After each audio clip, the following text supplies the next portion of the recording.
श्रीगुरुभ्यो नमः। हरिः ओम। राम व्यासाय भवनाशाय श्रीशाय गुणराशये हृद्याय शुद्धविद्याय मध्वाय च नमो नमः। यो विप्रलम्भ विपरीतमतिप्रभूतवादान्निरस्य कृतवान् भुवि तत्त्ववादम् सर्वेश्वरो हरिरिति प्रतिपादयन्तम् आनन्दतीर्थमुनिवर्यमहं नमामि। भवति यदनुभावादेडमूकोऽपि वाग्मी जडमतिरपि जन्तुर्जायते प्राज्ञमौलिः सकलवचनचेतो देवता भारती सा मम वचसि निधत्तां सन्निधिं मानसे च। अनवद्यात्मचारित्र्यं वादिखद्योतभास्करं विद्यामान्यगुरुं वन्दे विद्याविद्योतभास्वरम्। महत्कृतिशतैर्नित्यं विश्वरक्षणदीक्षितान् विश्वेशतीर्थचरणान् वन्दे विद्यागुरून् मम। आपादमौलिपर्यन्तं गुरूणामाकृतिं स्मरेत् तेन विघ्नाः प्रणश्यन्ति सिद्ध्यन्ति च मनोरथाः। पृथ्वीमण्डलमध्यस्थाः पूर्णबोधमतानुगाः वैष्णवाः विष्णुहृदयाः तान् नमस्ये गुरून् मम। श्रीगुरुभ्यो नमः। श्रीमदानन्दतीर्थभगवत्पादाचार्यगुरुभ्यो नमः। हरिः ओम हरिः ओम हरिः ओम।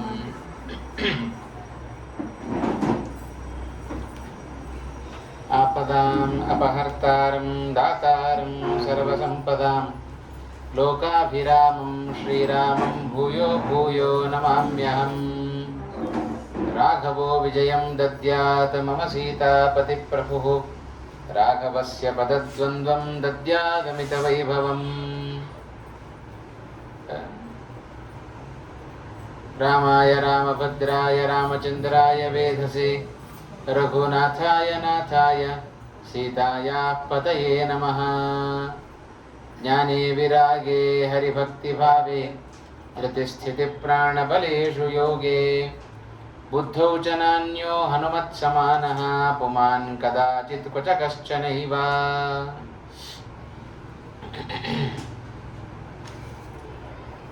रामाय शाश्वतसुविस्तृतषड्गुणाय सर्वेश्वराय बलवीर्यमहार्णवाय नत्वा निलङ्घयिषुरर्णवमुत्पपात निष्पीड्यतं गिरिवरं पवनस्य सूनुः। चुक्षोभवारिधिरनुप्रययौ च शीघ्रं यादो गणैः सह ददीयबलाभिकृष्टः। वृक्षाश्च पर्वतगताः पवनेन पूर्वं क्षिप्तोर्णवे गिरिरुदागमदस्य हेतोः। श्यालो हरस्य गिरिपक्षविनाशकाले क्षिप्तोर्णवे समृतोर्वरितात्मपक्षः। हैमो गिरिपवनजस्य तु विश्रमार्थ्यम् उद्भिद्य वारिधिमवर्दधनेकसानुः। नैवात्र विश्रमणमैच्छद विश्रमोऽसौ निस्सीमपौरुषबलस्य कुतः श्रमोऽस्य। आश्लिष्य पर्वतवरं सददर्श गच्छन् देवैस्तु नागजननीं प्रहितां वरेण। जिज्ञासुभिर्निजबलं तव भक्ष्यमेतु यद्यत्त्वमिच्छसि तदित्यमरोदितायाः। हास्यं प्रविश्य सपदि प्रविनिसृतोऽस्मात् देवाननन्द यदुत ಸ್ಮೃತಮೇಷು ರಕ್ಷನ್. ಅಲ್ಲಿ ಕೊನೆ ಲೈನ್ ಹೇಳುವಾಗ ದೇವಾನ್ ಅನಂದಯತ್ ಉತ ಸ್ಮೃತಂ. ಸ್ಮೃತಂ ಸ್ವಲ್ಪ ತಪ್ಪತ್ತೆ, ಅಕ್ಷರ ಎರಡು ಅಕ್ಷರ ಸೇರಿಕೊಂಡಿದೆ, ಹೇಳುವಾಗ ಸ್ವಲ್ಪ ತಪ್ಪತ್ತೆ. ಸ್ಮೃತಂ ಅಂತ ಹೇಳಬೇಕು. ದೇವಾನನಂದಯದುತ ಸ್ಮೃತಮೇಷು ರಕ್ಷನ್. ದೃಷ್ಟ್ವಾ ಸುರಪ್ರಣಯಿತಾಂ ಬಲಮಸ್ಯ ಚೋಗ್ರಂ ದೇವಾ ಪ್ರತುಷ್ಟುರಮಂ ಸುಮನೋಭಿವೃಷ್ಟ್ಯ. ತೈರಾದೃತಃ ಪುನರಸೌ ವಿಯತೈವ ಗಚ್ಚನ್ ಛಾಯಾಗ್ರಹಂ ಪ್ರತಿ ದದರ್ಶ ಚ ಸಿಂಹಿಕಾಖ್ಯಂ. ಲಂಕಾವನಾಯ ಸಕಲಸ್ಯ ಚ ನಿಗ್ರಹೇ ಸ್ಯಾಹ ಸಾಮರ್ಥ್ಯಮಪ್ರತಿಹತಂ ಪ್ರದದೌ ವಿಧಾತ. ಛಾಯಾಮವಾಕ್ಷಿಪದಸೌ ಪವನಾತ್ಮಜಸ್ಯ ಸೋಸ್ಯಾಶರೀರಮನುವಿಶ್ಯ ಬಿಭೇದ ಚಾಶು. ನಿಸ್ಸೀಮಮಾತ್ಮಬಲಮಿತ್ಯನುದರ್ಶಯಾನೋ ಹತ್ವೈವ ತಾಮಪಿ ವಿಧಾತ್ರ ಬಲಾಭಿಗುಪ್ತಾಂ. ಲಂಬೆ ಸಲಂಬ ಶಿಖರೆ ನಿಪಪಾತ ಲಂಕಾ ಪ್ರಾಕಾರ ರೂಪಕ ಗಿರಾವತ ಸಂಚುಕೋಚ ಭೂತ್ವಾ ಬಿಡಾಲ ಸಮಿತೋ ನಿಶಿತಾಂ ಪುರೀಂಚ ಪ್ರಾಪ್ಸ್ಯನ್ ದದರ್ಶ ನಿಜ ರೂಪವತೀಂ ಸಲಂಕಾಂ ವೃದ್ಧೋ ನಯಾಶ್ವಥ ವಿಜಿತ್ಯ ಚ ತಾಂ ಸ್ವಮುಷ್ಟಿ ಪಿಷ್ಟಾಂ ತಯಾನುಮತ ಏವ ವಿವೇಶ ಲಂಕಾಂ ಮಾರ್ಗಮಾಣೋ ಬಹಿಶ್ಚಾಂತಃ ಸೋಶೋಕವನಿಕಾತಲೆ ದದರ್ಶ ಶಿಂಶುಪಾ ವೃಕ್ಷ ಮೂಲಸ್ಥಿತರಮಾಕೃತಿಂ. ಈ ಶ್ಲೋಕ ಆಗಬೇಕು. ಇಲ್ಲಿವರೆಗೆ ನಾವು ಕಥಾಭಾಗವನ್ನು ನೋಡಿದ್ದೇವೆ. 10ನೇ ಶ್ಲೋಕದ ಪೂರ್ವಾರ್ಧದಲ್ಲಿ ಪ್ರಥಮ ಪಾದ ಮಾತ್ರ ಆಗಿದೆ. ಮಾರ್ಗಮಾಣ ಬಹಿಶ್ಚ ಅಂತಹ. ಮಾರ್ಗಮಾಣ ಲಂಕಾಪಟ್ಟಣದ ಒಳಗೆ ಮತ್ತು ಹೊರಗೆ ಹುಡುಕ್ತಾ ಇದ್ದಾನೆ. ಸೀತಾದೇವಿಯನ್ನ ಹನುಮಂತ ತಾನು ಹುಡುಕ್ತಾ ಇದ್ದಾನೆ. ಒಳಗೆ ಮತ್ತು ಹೊರಗೆ ಎರಡೂ ಕಡೆಗಳಲ್ಲಿ ಸೀತಾದೇವಿಯನ್ನು ಹುಡುಕಿದ್ದರ ಉದ್ದೇಶ ಒಂದು, ತನ್ನ ಸ್ವಾಮಿಯಾದ ಶ್ರೀರಾಮಚಂದ್ರ ಹಾಗೆ ನಡ್ಕೊಂಡಿದ್ದಾನೆ, ರಾಜನೀತಿಯನ್ನು ಲೋಕಕ್ಕೆ ತಿಳಿಸಬೇಕು ಅಂತ ಒಂದು ಉದ್ದೇಶ. ಅದರ ಜೊತೆಗೆ ಸೀತೆಯ ಪಾತಿವ್ರತ್ಯವನ್ನು ತಿಳಿಸಬೇಕು ಅನ್ನೋದು ಕೂಡ ಮತ್ತೊಂದು ಉದ್ದೇಶ. ಹೀಗೆ ಹನುಮಂತನ ಅನ್ವೇಷಣೆ ಅದು ಸಾರ್ಥಕವಾದದ್ದು ಎಂಬುದಾಗಿ ನಾವು ಮನಗಾಣಲಿಕ್ಕೆ ಸಾಧ್ಯತೆ ಉಂಟು. ಇಂಥ ಹನುಮಂತ ಎಲ್ಲ ಕಡೆಯೂ ಕೂಡ ಸೀತಾದೇವಿಯನ್ನು ಹುಡುಕಿ ಎಲ್ಲಿಯೂ ಕೂಡ ಸೀತೆಯ ಕುರುಹು ಸಿಗಲಿಲ್ಲ. ಸಿಗದೇ ಇದ್ದಾಗ ಹನುಮಂತ ತಾನು ಆಲೋಚನೆಯನ್ನು ಮಾಡಿದ. ಎಲ್ಲಿಯೂ ಕೂಡ ಸೀತೆಯನ್ನ ಕಾಣದೇ ಇದ್ದಾಗ ಸೀತೆಯನ್ನ ಕರೆದುಕೊಂಡು ನಾನು ವಾಪಸ್ ಹೋಗದೇ ಇದ್ದರೆ ಅದು ನನ್ನ ದೊಡ್ಡ ಅಪರಾಧ ಆಗಿ ಬಿಡ್ತಾ ಇತ್ತು.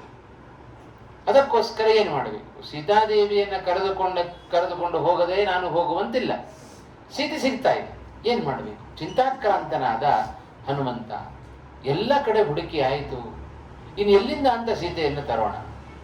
ಇನ್ನೊಂದು ಆಲೋಚನೆ ಬಂತು ಕೂಡಲೇ ಹನುಮಂತನ ತಲೆಗೆ. ಸೀತೆ ಸಿಗದೇ ಇದ್ರೆ ಏನಂತೆ? ಆ ಸೀತೆಯನ್ನ ಅಪಹರಣ ಮಾಡಿಕೊಂಡು ಬಂದ ರಾವಣ ಇದ್ದಾನೆ, ದುಷ್ಟನಾದ ಕುಂಭಕರ್ಣ ಇದ್ದಾನೆ. ಇವರಿಬ್ಬರನ್ನು ಸಂಹಾರ ಮಾಡಿ ಆದರೂ ನಾನು ರಾಮಚಂದ್ರನಿಗೆ ಸುದ್ದಿಯನ್ನು ಮುಟ್ಟಿಸ್ತೇನೆ ಅಂತ, ಅಥವಾ ಆ ರಾವಣನನ್ನ ಹಿಡಮುರಿ ಕಟ್ಟಿ ರಾಮನ ಬಳಿಗೆ ನಾನು ಕರೆದುಕೊಂಡು ಹೋಗ್ತೇನೆ. ಸೀತೆಯನ್ನು ಕರ್ಕೊಂಡು ಹೋಗ್ತೇನೆ, ಇಲ್ಲದೆ ಹೋದರೆ ಸೀತೆಯನ್ನ ಕರ್ಕೊಂಡು ಬಂದ ರಾವಣನನ್ನಾದರೂ ನಾನು ಕರ್ಕೊಂಡು ಹೋಗ್ತೇನೆ. ಹಾಗೆ ಖಾಲಿ ಕೈಯಲ್ಲಂತೂ ನಾನು ಹೋಗಬಾರದು ಅಂತ ಇಷ್ಟು ತೀರ್ಮಾನವನ್ನು ಮಾಡಿಕೊಂಡು ಹನುಮಂತ ತಾನು ಆಲೋಚನೆಯನ್ನು ಮಾಡ್ತಾ ಇದ್ದಾನೆ. ಹಾಗಾದ್ರೆ ಮುಂದೇನು ಮಾಡಬೇಕು? ದೊಡ್ಡ ಚಿಂತೆ ಆಯ್ತು ಹನುಮಂತನಿಗೆ. ಆಗಲೇ ಅವನಿಗೆ ನೆನಪಾದದ್ದು ಅಶೋಕವನದ ನೆನಪಾಯಿತು. ಅದೊಂದು ಪ್ರದೇಶವನ್ನು ನಾನು ಬಿಟ್ಟಿದ್ದೇನೆ, ಅಲ್ಲಿ ಯಾಕೆ ಸೀತೆಯನ್ನು ಹುಡುಕಬಾರದು ಅಂತ ಅಶೋಕವನದ ಕಡೆಗೆ ಹನುಮಂತ ತಾನು ಹೆಜ್ಜೆಯನ್ನ ಹಾಕ್ತಾ ಇದ್ದಾನೆ. ಅಶೋಕವನದ ಕಡೆಗೆ ಹೋಗ್ತಾ ಇದ್ದಾನೆ. ಅಶೋಕವನ ಅದು ರಾವಣನಿಗೆ ಲಂಕಾಪಟ್ಟಣವೇ ಪ್ರಿಯ. ಅದರಲ್ಲಿಯೂ ಅಶೋಕವನ ಬಹಳ ಪ್ರಿಯವಾದದ್ದು. ಅದಕ್ಕೆ ಅಲ್ಲಿ ತಗೊಂಡು ಹೋಗಿಟ್ಟಿದ್ದ ಸೀತೆಯನ್ನ. ನನಗೆ ಬಹಳ ಪ್ರಿಯವಾದದ್ದು ಅಶೋಕವನ, ಆ ಅಶೋಕವನದಲ್ಲಿ ಈ ಸೀತಾದೇವಿ ಇರಲಿ ಅಂತ ಹೇಳಿ ಆ ಸೀತಾಕೃತಿಯನ್ನ ಅಶೋಕವನದಲ್ಲಿ ತೆಗೆದುಕೊಂಡು ಹೋಗಿ ಇಟ್ಟದ್ದು ಅದೇ ಉದ್ದೇಶಕ್ಕೋಸ್ಕರ. ಅಶೋಕವನ ಅದು ಹೇಗಿತ್ತು ಅಂದ್ರೆ ವಾಲ್ಮೀಕಿಗಳು ಚೆನ್ನಾಗಿ ಹೇಳುತ್ತಾರೆ. ಅಶೋಕವನ ನೋಡ್ಲಿಕ್ಕೆ ಅದು 2ನೆಯ ಗಂಧಮಾದನ ಪರ್ವತದಂತೆ ಇತ್ತು ಅಂತ ಹೇಳಿ. ಅಶೋಕವನ ಗಂಧಮಾದನ ಪರ್ವತ ಬಹಳ ಸುಂದರ ನೋಡ್ಲಿಕ್ಕೆ. ಎಲ್ಲ ವಿಧವಾದ ಔಷಧೀಯ ಸಸ್ಯಗಳನ್ನೆಲ್ಲ ಹೊತ್ತ ಪರ್ವತ ಅದು ಗಂಧಮಾದನ ಪರ್ವತ. ಅಂಥ ಪರ್ವತ ನೋಡ್ಲಿಕ್ಕೂ ಸುಂದರ. ಅನೇಕ ಸಸ್ಯಗಳ ರಾಶಿ, ವೃಕ್ಷಗಳ ರಾಶಿಯಿಂದ ತುಂಬಿದ ಪರ್ವತ ಅದು. ಅದರಂತೆ 2ನೆಯ ಗಂಧಮಾದನ ಪರ್ವತದಂತೆ ಈ ಅಶೋಕವನ ಇತ್ತು.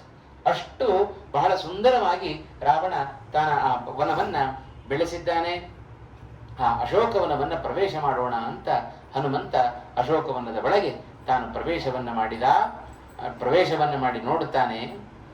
ಸಹ ಅಶೋಕವನಿಕಾತಲೆ, ಅಶೋಕವನದ ಆ ಒಂದು ವೃಕ್ಷ ಶಿಂಶಪಾ ವೃಕ್ಷ ಅಂತ, ಅದೊಂದು ವೃಕ್ಷ ವಿಶೇಷ. ಪ್ರಾಯ ಆ ವೃಕ್ಷ ಈಗ ನೋಡ್ಲಿಕ್ಕೆ ಸಿಗ್ಲಿಕ್ಕಿಲ್ಲ. ಶಿಂಶಪ ಅಂತ ಒಂದು ವೃಕ್ಷ. ಆ ವೃಕ್ಷದ ಬುಡದಲ್ಲಿ ಒಂದು ದೊಡ್ಡ ಒಂದು ಚಿನ್ನದ ವೇದಿಕೆಯನ್ನು ನಿರ್ಮಾಣ ಮಾಡಿದ. ದೊಡ್ಡ ಒಂದು ವೇದಿಕೆ, ಬಂಗಾರದ ವೇದಿಕೆ.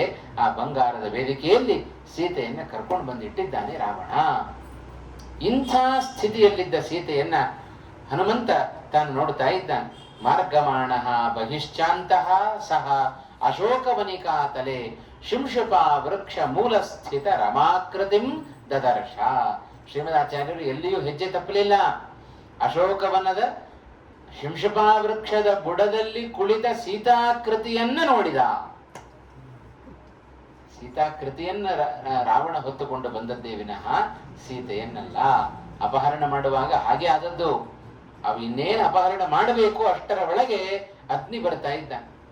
ಅಗ್ನಿ ಬಂದು ಹೇಳಿದ, ರಾವಣ, ಇವಳು ನಿಜವಾದ ಸೀತೆ ಅಲ್ಲ, ಹೀಗೇನಾದರೂ ಆದೀತು ಅಂತ ಹೇಳಿ ನಿಜವಾದ ಸೀತೆಯನ್ನ ನನ್ನ ಬಳಿಯಲ್ಲಿಟ್ಟು ಕೇವಲ ಸೀತಾಕೃತಿಯನ್ನಿಟ್ಟಿದ್ದಾನೆ ಶ್ರೀರಾಮಚಂದ್ರ ಅಂತ ಅಗ್ನಿ ಸುಳ್ಳು ಹೇಳಿದ. ಅದನ್ನ ನಂಬಿದ ರಾವಣ. ರಾವಣನಿಗೆ ನಂಬಿಕೆ ಇದ್ದದ್ದು ಇಬ್ಬರ ಮೇಲೆ ಮಾತ್ರ, ಒಂದು ಅಗ್ನಿ, ಮತ್ತೊಂದು ಚತುರ್ಮುಖ ಬ್ರಹ್ಮದೇವರು. ಇಬ್ಬರ ಮಾತಿನ ಮೇಲೆ ಮಾತ್ರ ವಿಶ್ವಾಸ ರಾವಣನಿಗೆ. ಹಾಗಾಗಿ ಅಗ್ನಿಯ ಮಾತನ್ನು ನಂಬಿದ. ಹಾಗಾದ್ರೆ ನಿಜವಾದ ಸೀತೆಯಲ್ಲಿ ಅಂತ ಹೇಳಿ, ತಡಿ ನನ್ನ ಲೋಕದಿಂದ ಕರ್ಕೊಂಡು ಬರ್ತೇನೆ ಅಂತ ಹೇಳಿ ಸೀತೆಯ ಆಕೃತಿಯನ್ನ ಕರ್ಕೊಂಡು ಬಂದು ರಾವಣನ ಕೈಗಿಟ್ಟ. ನಿಜವಾದ ಸೀತೆಯನ್ನ ಕೈಲಾಸಕ್ಕೆ ಕರ್ಕೊಂಡು ಹೋಗಿ ಬಿಟ್ಟಿದ್ದಾನೆ ಅಗ್ನಿ. ಅಲ್ಲಿ ಶಿವಪಾರ್ವತಿಯರಿಂದ ಪೂಜೆ ಮಾಡಿಸಿಕೊಳ್ತಾ ಇದ್ದಾಳೆ ನಿಜವಾದ ಸೀತೆ. ಲಂಕಾಪಟ್ಟಣಕ್ಕೆ ಬಂದದ್ದು ಕೇವಲ ಸೀತೆಯ ಆಕೃತಿ ಮಾತ್ರ. ನಿನ್ನೆ ದಿವಸ ನಾನು ಹೇಳಿದೆ, ವಾದರಾಜರು ಹೇಳುವಾಗ, ಈ ಸೀತಾಕೃತಿಯೇ ರಾವಣನಿಗೆ ಇಷ್ಟು ಭಯವನ್ನು ಉಂಟು ಮಾಡಿಬಿಟ್ಟಿತು. ಇನ್ನು ನಿಜವಾದ ಸೀತೆ ಬಂದ್ಬಿಟ್ಟಿದ್ರೆ ರಾವಣನ ಏನಾಗ್ತಿತ್ತು ಆ ಸ್ಥಿತಿ ಹೇಳಲಿಕ್ಕೆ ಸಾಧ್ಯ ಇಲ್ಲ. ಹಾಗಾಗಿ ಆ ಸೀತಾಕೃತಿಯನ್ನ ನೋಡ್ತಾ ಇದ್ದಾನೆ, ಸೀತೆಯನ್ನ ಕಂಡಿದ್ದಾನೆ. ಸೀತೆ ಚಿನ್ನದ ವೇದಿಕೆಯಲ್ಲಿ ಎಲ್ಲ ಸುತ್ತಲೂ ಕೂಡ ಕೂಡಿಸಿದ್ದಾನೆ. ಆದರೆ ಬಂಗಾರದ ಪಂಜರದಲ್ಲಿ ಕೂಡ ಹಾಕಿದರೆ ಗಿಣಿಗೆ ಏನಾದೀತು? ಗಿಣಿಗೆ ಅದು ಬಂಗಾರ ಏನು ಬೆಳ್ಳಿ ಏನು, ಅದು ಪಂಜರದಲ್ಲಿ ಕೂಡ ಹಾಕ್ಬಿಟ್ಟೆ ಅದು ಬಂಧನಕ್ಕೆ ಸಿಕ್ಕಾಕೊಂಡ್ಬಿಡುತ್ತೆ. ಯಾವತ್ತಿದ್ರೂ ಅದಕ್ಕೆ ಬಂಧನವೇ, ಯಾವತ್ತಿದ್ರೂ ಅದಕ್ಕೆ ದುಃಖವೇ. ಏನು ಬಂಗಾರದ ವೇದಿಕೆಯಲ್ಲಿ ಕೂಡಿಸಿದ್ರೇನಂತೆ ಸೀತಾದೇವಿಯನ್ನ, ಅದು ಬಂಧನದಲ್ಲಿ ಇಟ್ಟಂತೆಯೇ ಆಗಿಬಿಟ್ಟಿದೆ ರಾವಣ. ಹಾಗಾಗಿ ನೋಡ್ತಾ ಇದ್ದಾನೆ ಸುತ್ತಲೂ ಬಂಗಾರದ ವೇದಿಕೆ. ಆದರೆ ಬಂಗಾರದ ವೇದಿಕೆಯ ಮಧ್ಯದಲ್ಲಿ ಸೀತಾದೇವಿ ತಾನು ಕೂತ್ಕೊಂಡಿದ್ದಾಳೆ. ಸುತ್ತಲೂ ರಾಕ್ಷಸ ಸ್ತ್ರೀಯರೆಲ್ಲ ಸುತ್ತುವರೆದಿದ್ದಾರೆ. ಒಂದು ವನದಲ್ಲಿ ದೊಡ್ಡ ಒಂದು ಶಿಂಶುಪ ವೃಕ್ಷದ ಬುಡದಲ್ಲಿ ಒಂದು ಇದರಂತೆ ಒಂದು ದುಂಡಾದ ಒಂದು ಬಂಗಾರದ ವೇದಿಕೆ. ಆ ವೇದಿಕೆಯ ಮಧ್ಯದಲ್ಲಿ ಸೀತಾದೇವಿಯನ್ನು ತಾನು ಕೂಡಿಸಿದ್ದಾನೆ ರಾವಣ. ಸುತ್ತಲೂ ರಾಕ್ಷಸ ಸ್ತ್ರೀಯರೆಲ್ಲ ಸುತ್ತುವರೆದಿದ್ದಾರೆ. ಈ ಒಂದು ಸ್ಥಿತಿಯನ್ನ ನಾವು ಕಲ್ಪನೆ ಮಾಡಿಕೊಂಡಾಗ ನಿಜವಾಗಲೂ ಹೇಗಿರಬೇಡ ಆ ಅಶೋಕವನ. ಆ ಸ್ಥಿತಿಯಲ್ಲಿ ನೋಡ್ತಾ ಇದ್ದಾನೆ ಹನುಮಂತ. ಬಹಳ ಕೃಶಳಾಗಿ ಬಿಟ್ಟಿದ್ದಾಳೆ ಸೀತಾದೇವಿ. ಯಾಕೆ ಕೃಶಳಾಗಿದ್ದಾಳೆ? ಉಪವಾಸದಿಂದ ಕೃಶಳಾಗಿದ್ದಾಳೆ ಸೀತಾದೇವಿ. ಉಪವಾಸದಿಂದ ಕೃಶಳಾಗಿದ್ದಾಳೆ, ಜೊತೆಗೆ ದೀನಳಾಗಿ ಬಿಕ್ಕಿ ಬಿಕ್ಕಿ ಅಳ್ತಾ ಇದ್ದಾಳಂತೆ ಸೀತಾದೇವಿ. ಇದೆಲ್ಲವೂ ನಟನೆ. ಅಸುರ ಜನ ಮೋಹನಾಯ. ಎಲ್ಲ ಅಸುರರನ್ನ ಇಲ್ಲಿ ಕಾಣ್ತಾ ಇದ್ದಾರೆ. ಸುತ್ತಲೂ ಅಸುರರು ತುಂಬಿಕೊಂಡಿದ್ದಾರೆ. ಹಾಗಾಗಿ ಆ ಎಲ್ಲ ಅಸುರರಿಗೆ ಮೋಹವನ್ನು ಉಂಟು ಮಾಡಬೇಕು ಅನ್ನುವ ಒಂದೇ ಒಂದು ಉದ್ದೇಶದಿಂದ ಹೇಗೆ ಶ್ರೀರಾಮಚಂದ್ರ ತಾನು ದುಃಖಪಟ್ಟನೋ ಅದರಂತೆ ಸೀತಾದೇವಿಯು ಕೂಡ ಹಾಗೆ ಕಣ್ಣೀರನ್ನು ಸುರಿಸ್ತಾ ಇದ್ದಾಳೆ. ಮಲಿನವಾದ ವಸ್ತ್ರವನ್ನು ತಾನು ಧಾರಣೆ ಮಾಡಿದ್ದಾಳೆ. ಇಂಥ ಸೀತೆಯನ್ನ ಹನುಮಂತ ತಾನು ಕಂಡ. ಸೀತೆಯನ್ನು ಕಾಣ್ತಾ ಇದ್ದ. ಸೀತೆಯ ಸ್ಥಿತಿಯನ್ನ ಕಂಡಾಗ ಏನು ರಾಮನ ದುಃಖವನ್ನು ಕಂಡಿದ್ನಲ್ಲ ಹನುಮಂತ, ಅದು ನಿಜವಾಗಲೂ ರಾಮನ ದುಃಖ, ಅದು ಸಾರ್ಥಕ ಅಂತ ಅನಿಸಿಬಿಡುತ್ತಂತೆ. ಯಾಕೆ ಅಂದ್ರೆ ಇಲ್ಲಿ ರಾಮನ ಧ್ಯಾನದಲ್ಲಿ ಸೀತೆ ಕೂತಿದ್ದಾಳೆ, ಅಲ್ಲಿ ಸೀತೆಯ ಧ್ಯಾನದಲ್ಲಿ ಶ್ರೀರಾಮಚಂದ್ರ ಇದ್ದಾನೆ. ನಿಜವಾದ ಆದರ್ಶವಾದ ದಂಪತಿಗಳು ಅಂದ್ರೆ ಇವರಿಬ್ಬರೇ. ಈಗೆಲ್ಲ ತೋರಿಸ್ತಾರಷ್ಟೇ ಆದರ್ಶ ದಂಪತಿಗಳು ಅಂತ. ಇಲ್ಲಿ ನೋಡ್ಲಿಕ್ಕಷ್ಟೇ, ಮನೆಗೆ ಹೋದ್ರೆ ಗೊತ್ತಾಗತ್ತೆ ಅವ್ರ ಆದರ್ಶ ಏನು ಅಂತ. ಆದರೆ ಇಡೀ ಲೋಕ ನೋಡ್ತಾ ಇದೆ ಇವತ್ತು ರಾಮ ಹಾಗೂ ಸೀತೆಯರ ಆದರ್ಶ. ಎಷ್ಟು ಬಾಲಕಾಂಡದ ಕೊನೆಯಲ್ಲಿ ವಾಲ್ಮೀಕಿಗಳು ಬಹಳ ಚೆನ್ನಾಗಿ ವರ್ಣನೆ ಮಾಡುತ್ತಾರೆ. ರಾಮಚಂದ್ರ ಎಷ್ಟು ಪ್ರೀತಿಯನ್ನು ತೋರಿಸ್ತಾನೋ ಅದಕ್ಕೆ 2 ಪಟ್ಟು ಪ್ರೀತಿಯನ್ನು ಸೀತಾದೇವಿ ತಾನು ತೋರಿಸ್ತಾ ಇದ್ದಾಳೆ. ಅದಕ್ಕೆ ಮತ್ತೆ 4 ಪಟ್ಟು ಹೆಚ್ಚು ಪ್ರೀತಿಯನ್ನು ಶ್ರೀರಾಮಚಂದ್ರ ಸೀತೆಯ ಮೇಲೆ ತೋರಿಸ್ತಾ ಇದ್ದಾನೆ. ಹೀಗೆ ಅವರಿಬ್ಬರ ದಾಂಪತ್ಯದ ಆ ಒಂದು ಆದರ್ಶ ಯಾರೂ ಅದನ್ನು ಮೀರಲಿಕ್ಕೆ ಸಾಧ್ಯ ಇಲ್ಲ. ನಿಜವಾದ ಆದರ್ಶ ದಂಪತಿಗಳು ಅಂತ ಹೇಳಿದರೆ ಸೀತಾರಾಮರು. ಅಂಥ ಎಷ್ಟು ದುಃಖ ಪಡ್ತಾ ಇದ್ದಾನೆ. ಆ ದುಃಖದ ಹಿನ್ನೆಲೆಯಲ್ಲಿ ರಾಮನ ಭಾವನೆ ಎಷ್ಟು ಅರ್ಥಪೂರ್ಣ ಅಂತ ಅರ್ಥ ಮಾಡಿಕೊಂಡವ ಹನುಮಂತ. ಅರ್ಥ ಮಾಡಿಕೊಂಡ, ಮಾತು ಹೇಳ್ತಾನೆ. ಯಾಕೆ ಶ್ರೀರಾಮಚಂದ್ರ ದುಃಖಪಟ್ಟದ್ದು? ಸ್ತ್ರೀ ಪ್ರಣಷ್ಟೇತಿ ಕಾರುಣ್ಯಾತ್ ಆಶ್ರಿತೇತ್ಯಾನ್ ಆನ್ರಜಂ ಸತಃ ಪತ್ನಿ ನಷ್ಟೇತಿ ಶೋಕೇನ ಪ್ರಿಯೇತಿ ಮದನೇನ ಚ.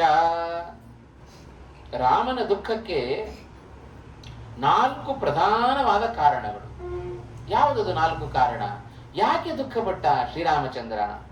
ಒಂದು, ಸೀತಾದೇವಿಗೆ ರಕ್ಷಣೆ ಕೊಡ್ಲಿಕ್ಕಾಗ್ಲಿಲ್ವಲ್ಲ ಅಂತ ಬಹಳ ದುಃಖ ಪಡ್ತಾ ಇದ್ದಾನೆ ಶ್ರೀರಾಮಚಂದ್ರ. ಯಾಕೆಂದ್ರೆ ನನ್ನನ್ನೇ ಆಶ್ರಯಿಸಿಕೊಂಡು ಬಂದ ವ್ಯಕ್ತಿ ಮದುವೆ ಮಾಡಿಕೊಂಡು ಮನೆಗೆ ಕರ್ಕೊಂಡು ಬಂದರೆ ಹೆಂಡತಿಯನ್ನು ಚೆನ್ನಾಗಿ ಗೋಳ ಹೋಗ್ಕೊಂಡ್ರೆ ಏನಾದೀತು? ನನ್ನನ್ನು ಗಂಡನನ್ನೇ ಆಶ್ರಯಿಸಿಕೊಂಡು ಬಂದಿರುತ್ತಾಳೆ, ಎಲ್ಲ ತವರು ಮನೆಯನ್ನ ಬಿಟ್ಟು ಗಂಡನ ಮನೆಯನ್ನೇ ಕೇವಲ ಗಂಡನನ್ನು ನಂಬಿಕೊಂಡು ಬಂದಿರುತ್ತಾಳೆ ಹೆಂಡತಿಯಾದವಳು, ಅಂಥವಳಿಗೆ ಬೇಸರಪಡಿಸಿದರೆ ಏನಾದೀತು? ಹಾಗಾಗಿ ನನ್ನನ್ನೇ ಆಶ್ರಯಿಸಿಕೊಂಡು ಬಂದ ಹೆಂಡತಿ ಸೀತಾದೇವಿ ಅವಳಿಗೆ ಅನ್ಯಾಯ ಆಯ್ತಲ್ಲ ಅಂತ ಕರುಣೆಯಿಂದ ದುಃಖ ಪಡ್ತಾ ಇದ್ದಾನೆ ಶ್ರೀರಾಮಚಂದ್ರ. ಒಂದು ಮೊದಲನೇ ಕಾರಣ ಕಾರುಣ್ಯ, ಸೀತಾದೇವಿಯ ಮೇಲಿನ ಕಾರುಣ್ಯ.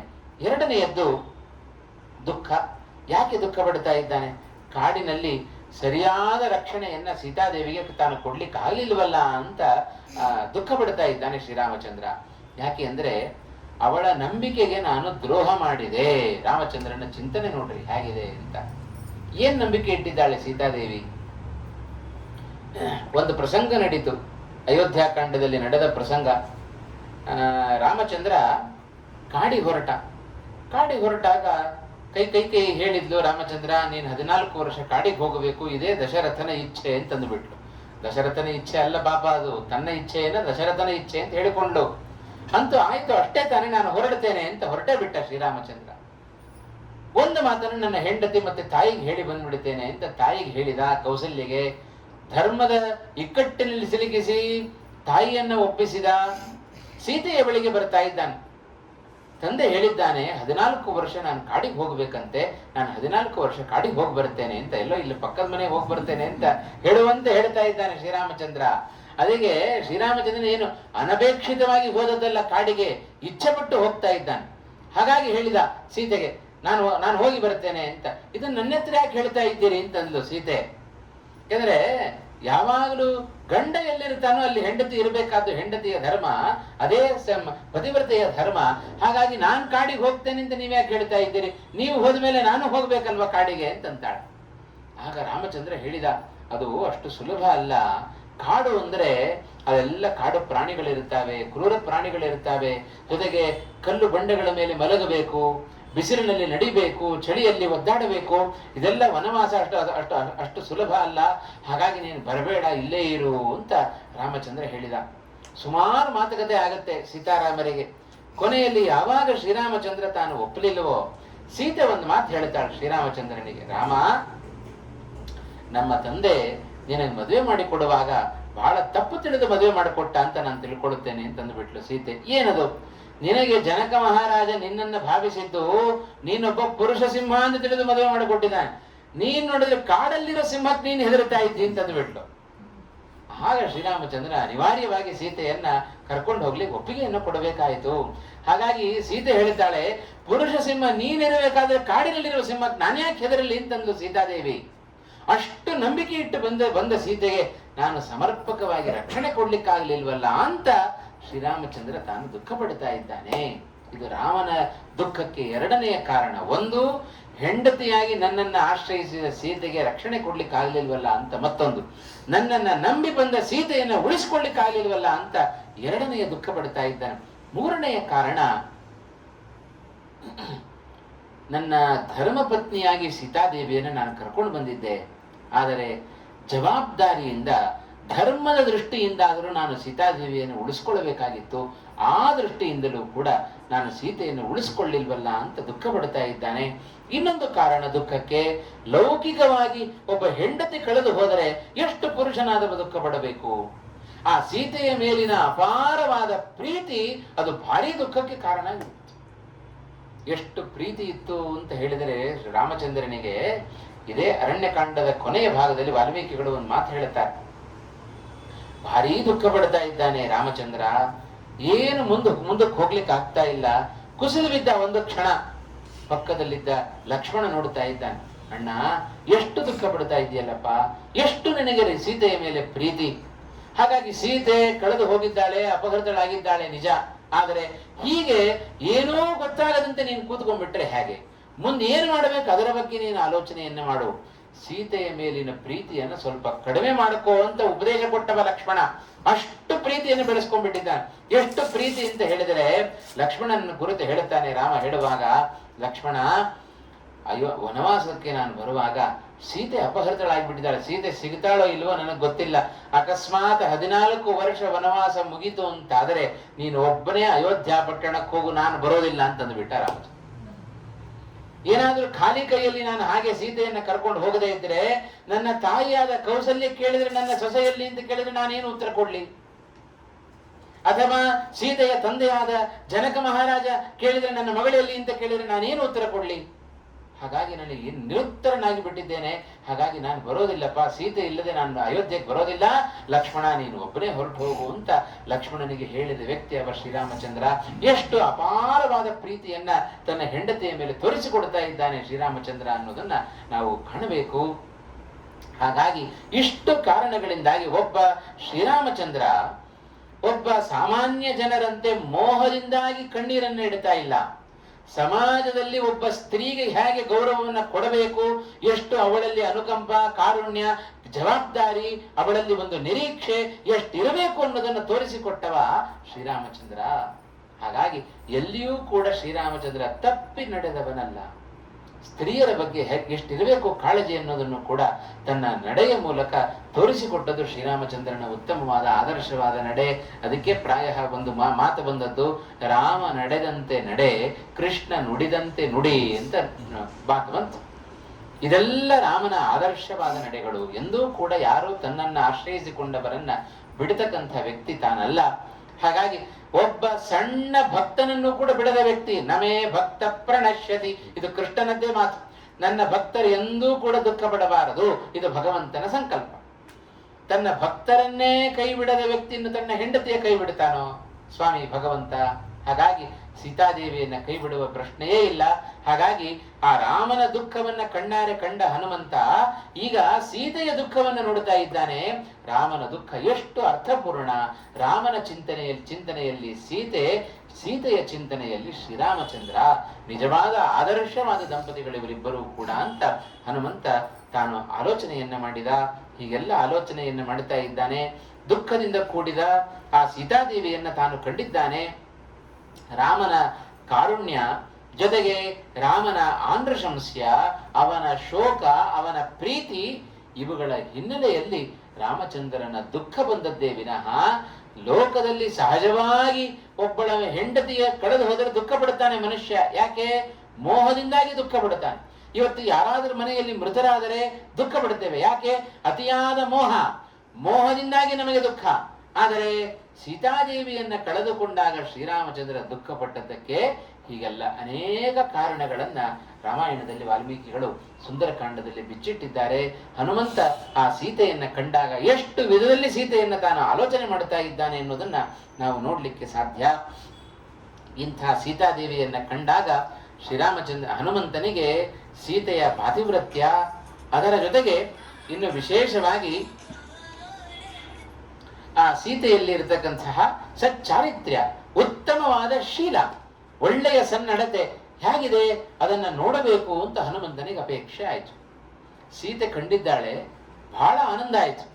ರಾವಣನ ಅಂತಃಪುರದಲ್ಲಿ ಮಂಡೋದರಿಯನ್ನ ಕಂಡಾಗಲೇ ಅಷ್ಟು ಆನಂದ ಪಟ್ಟವ.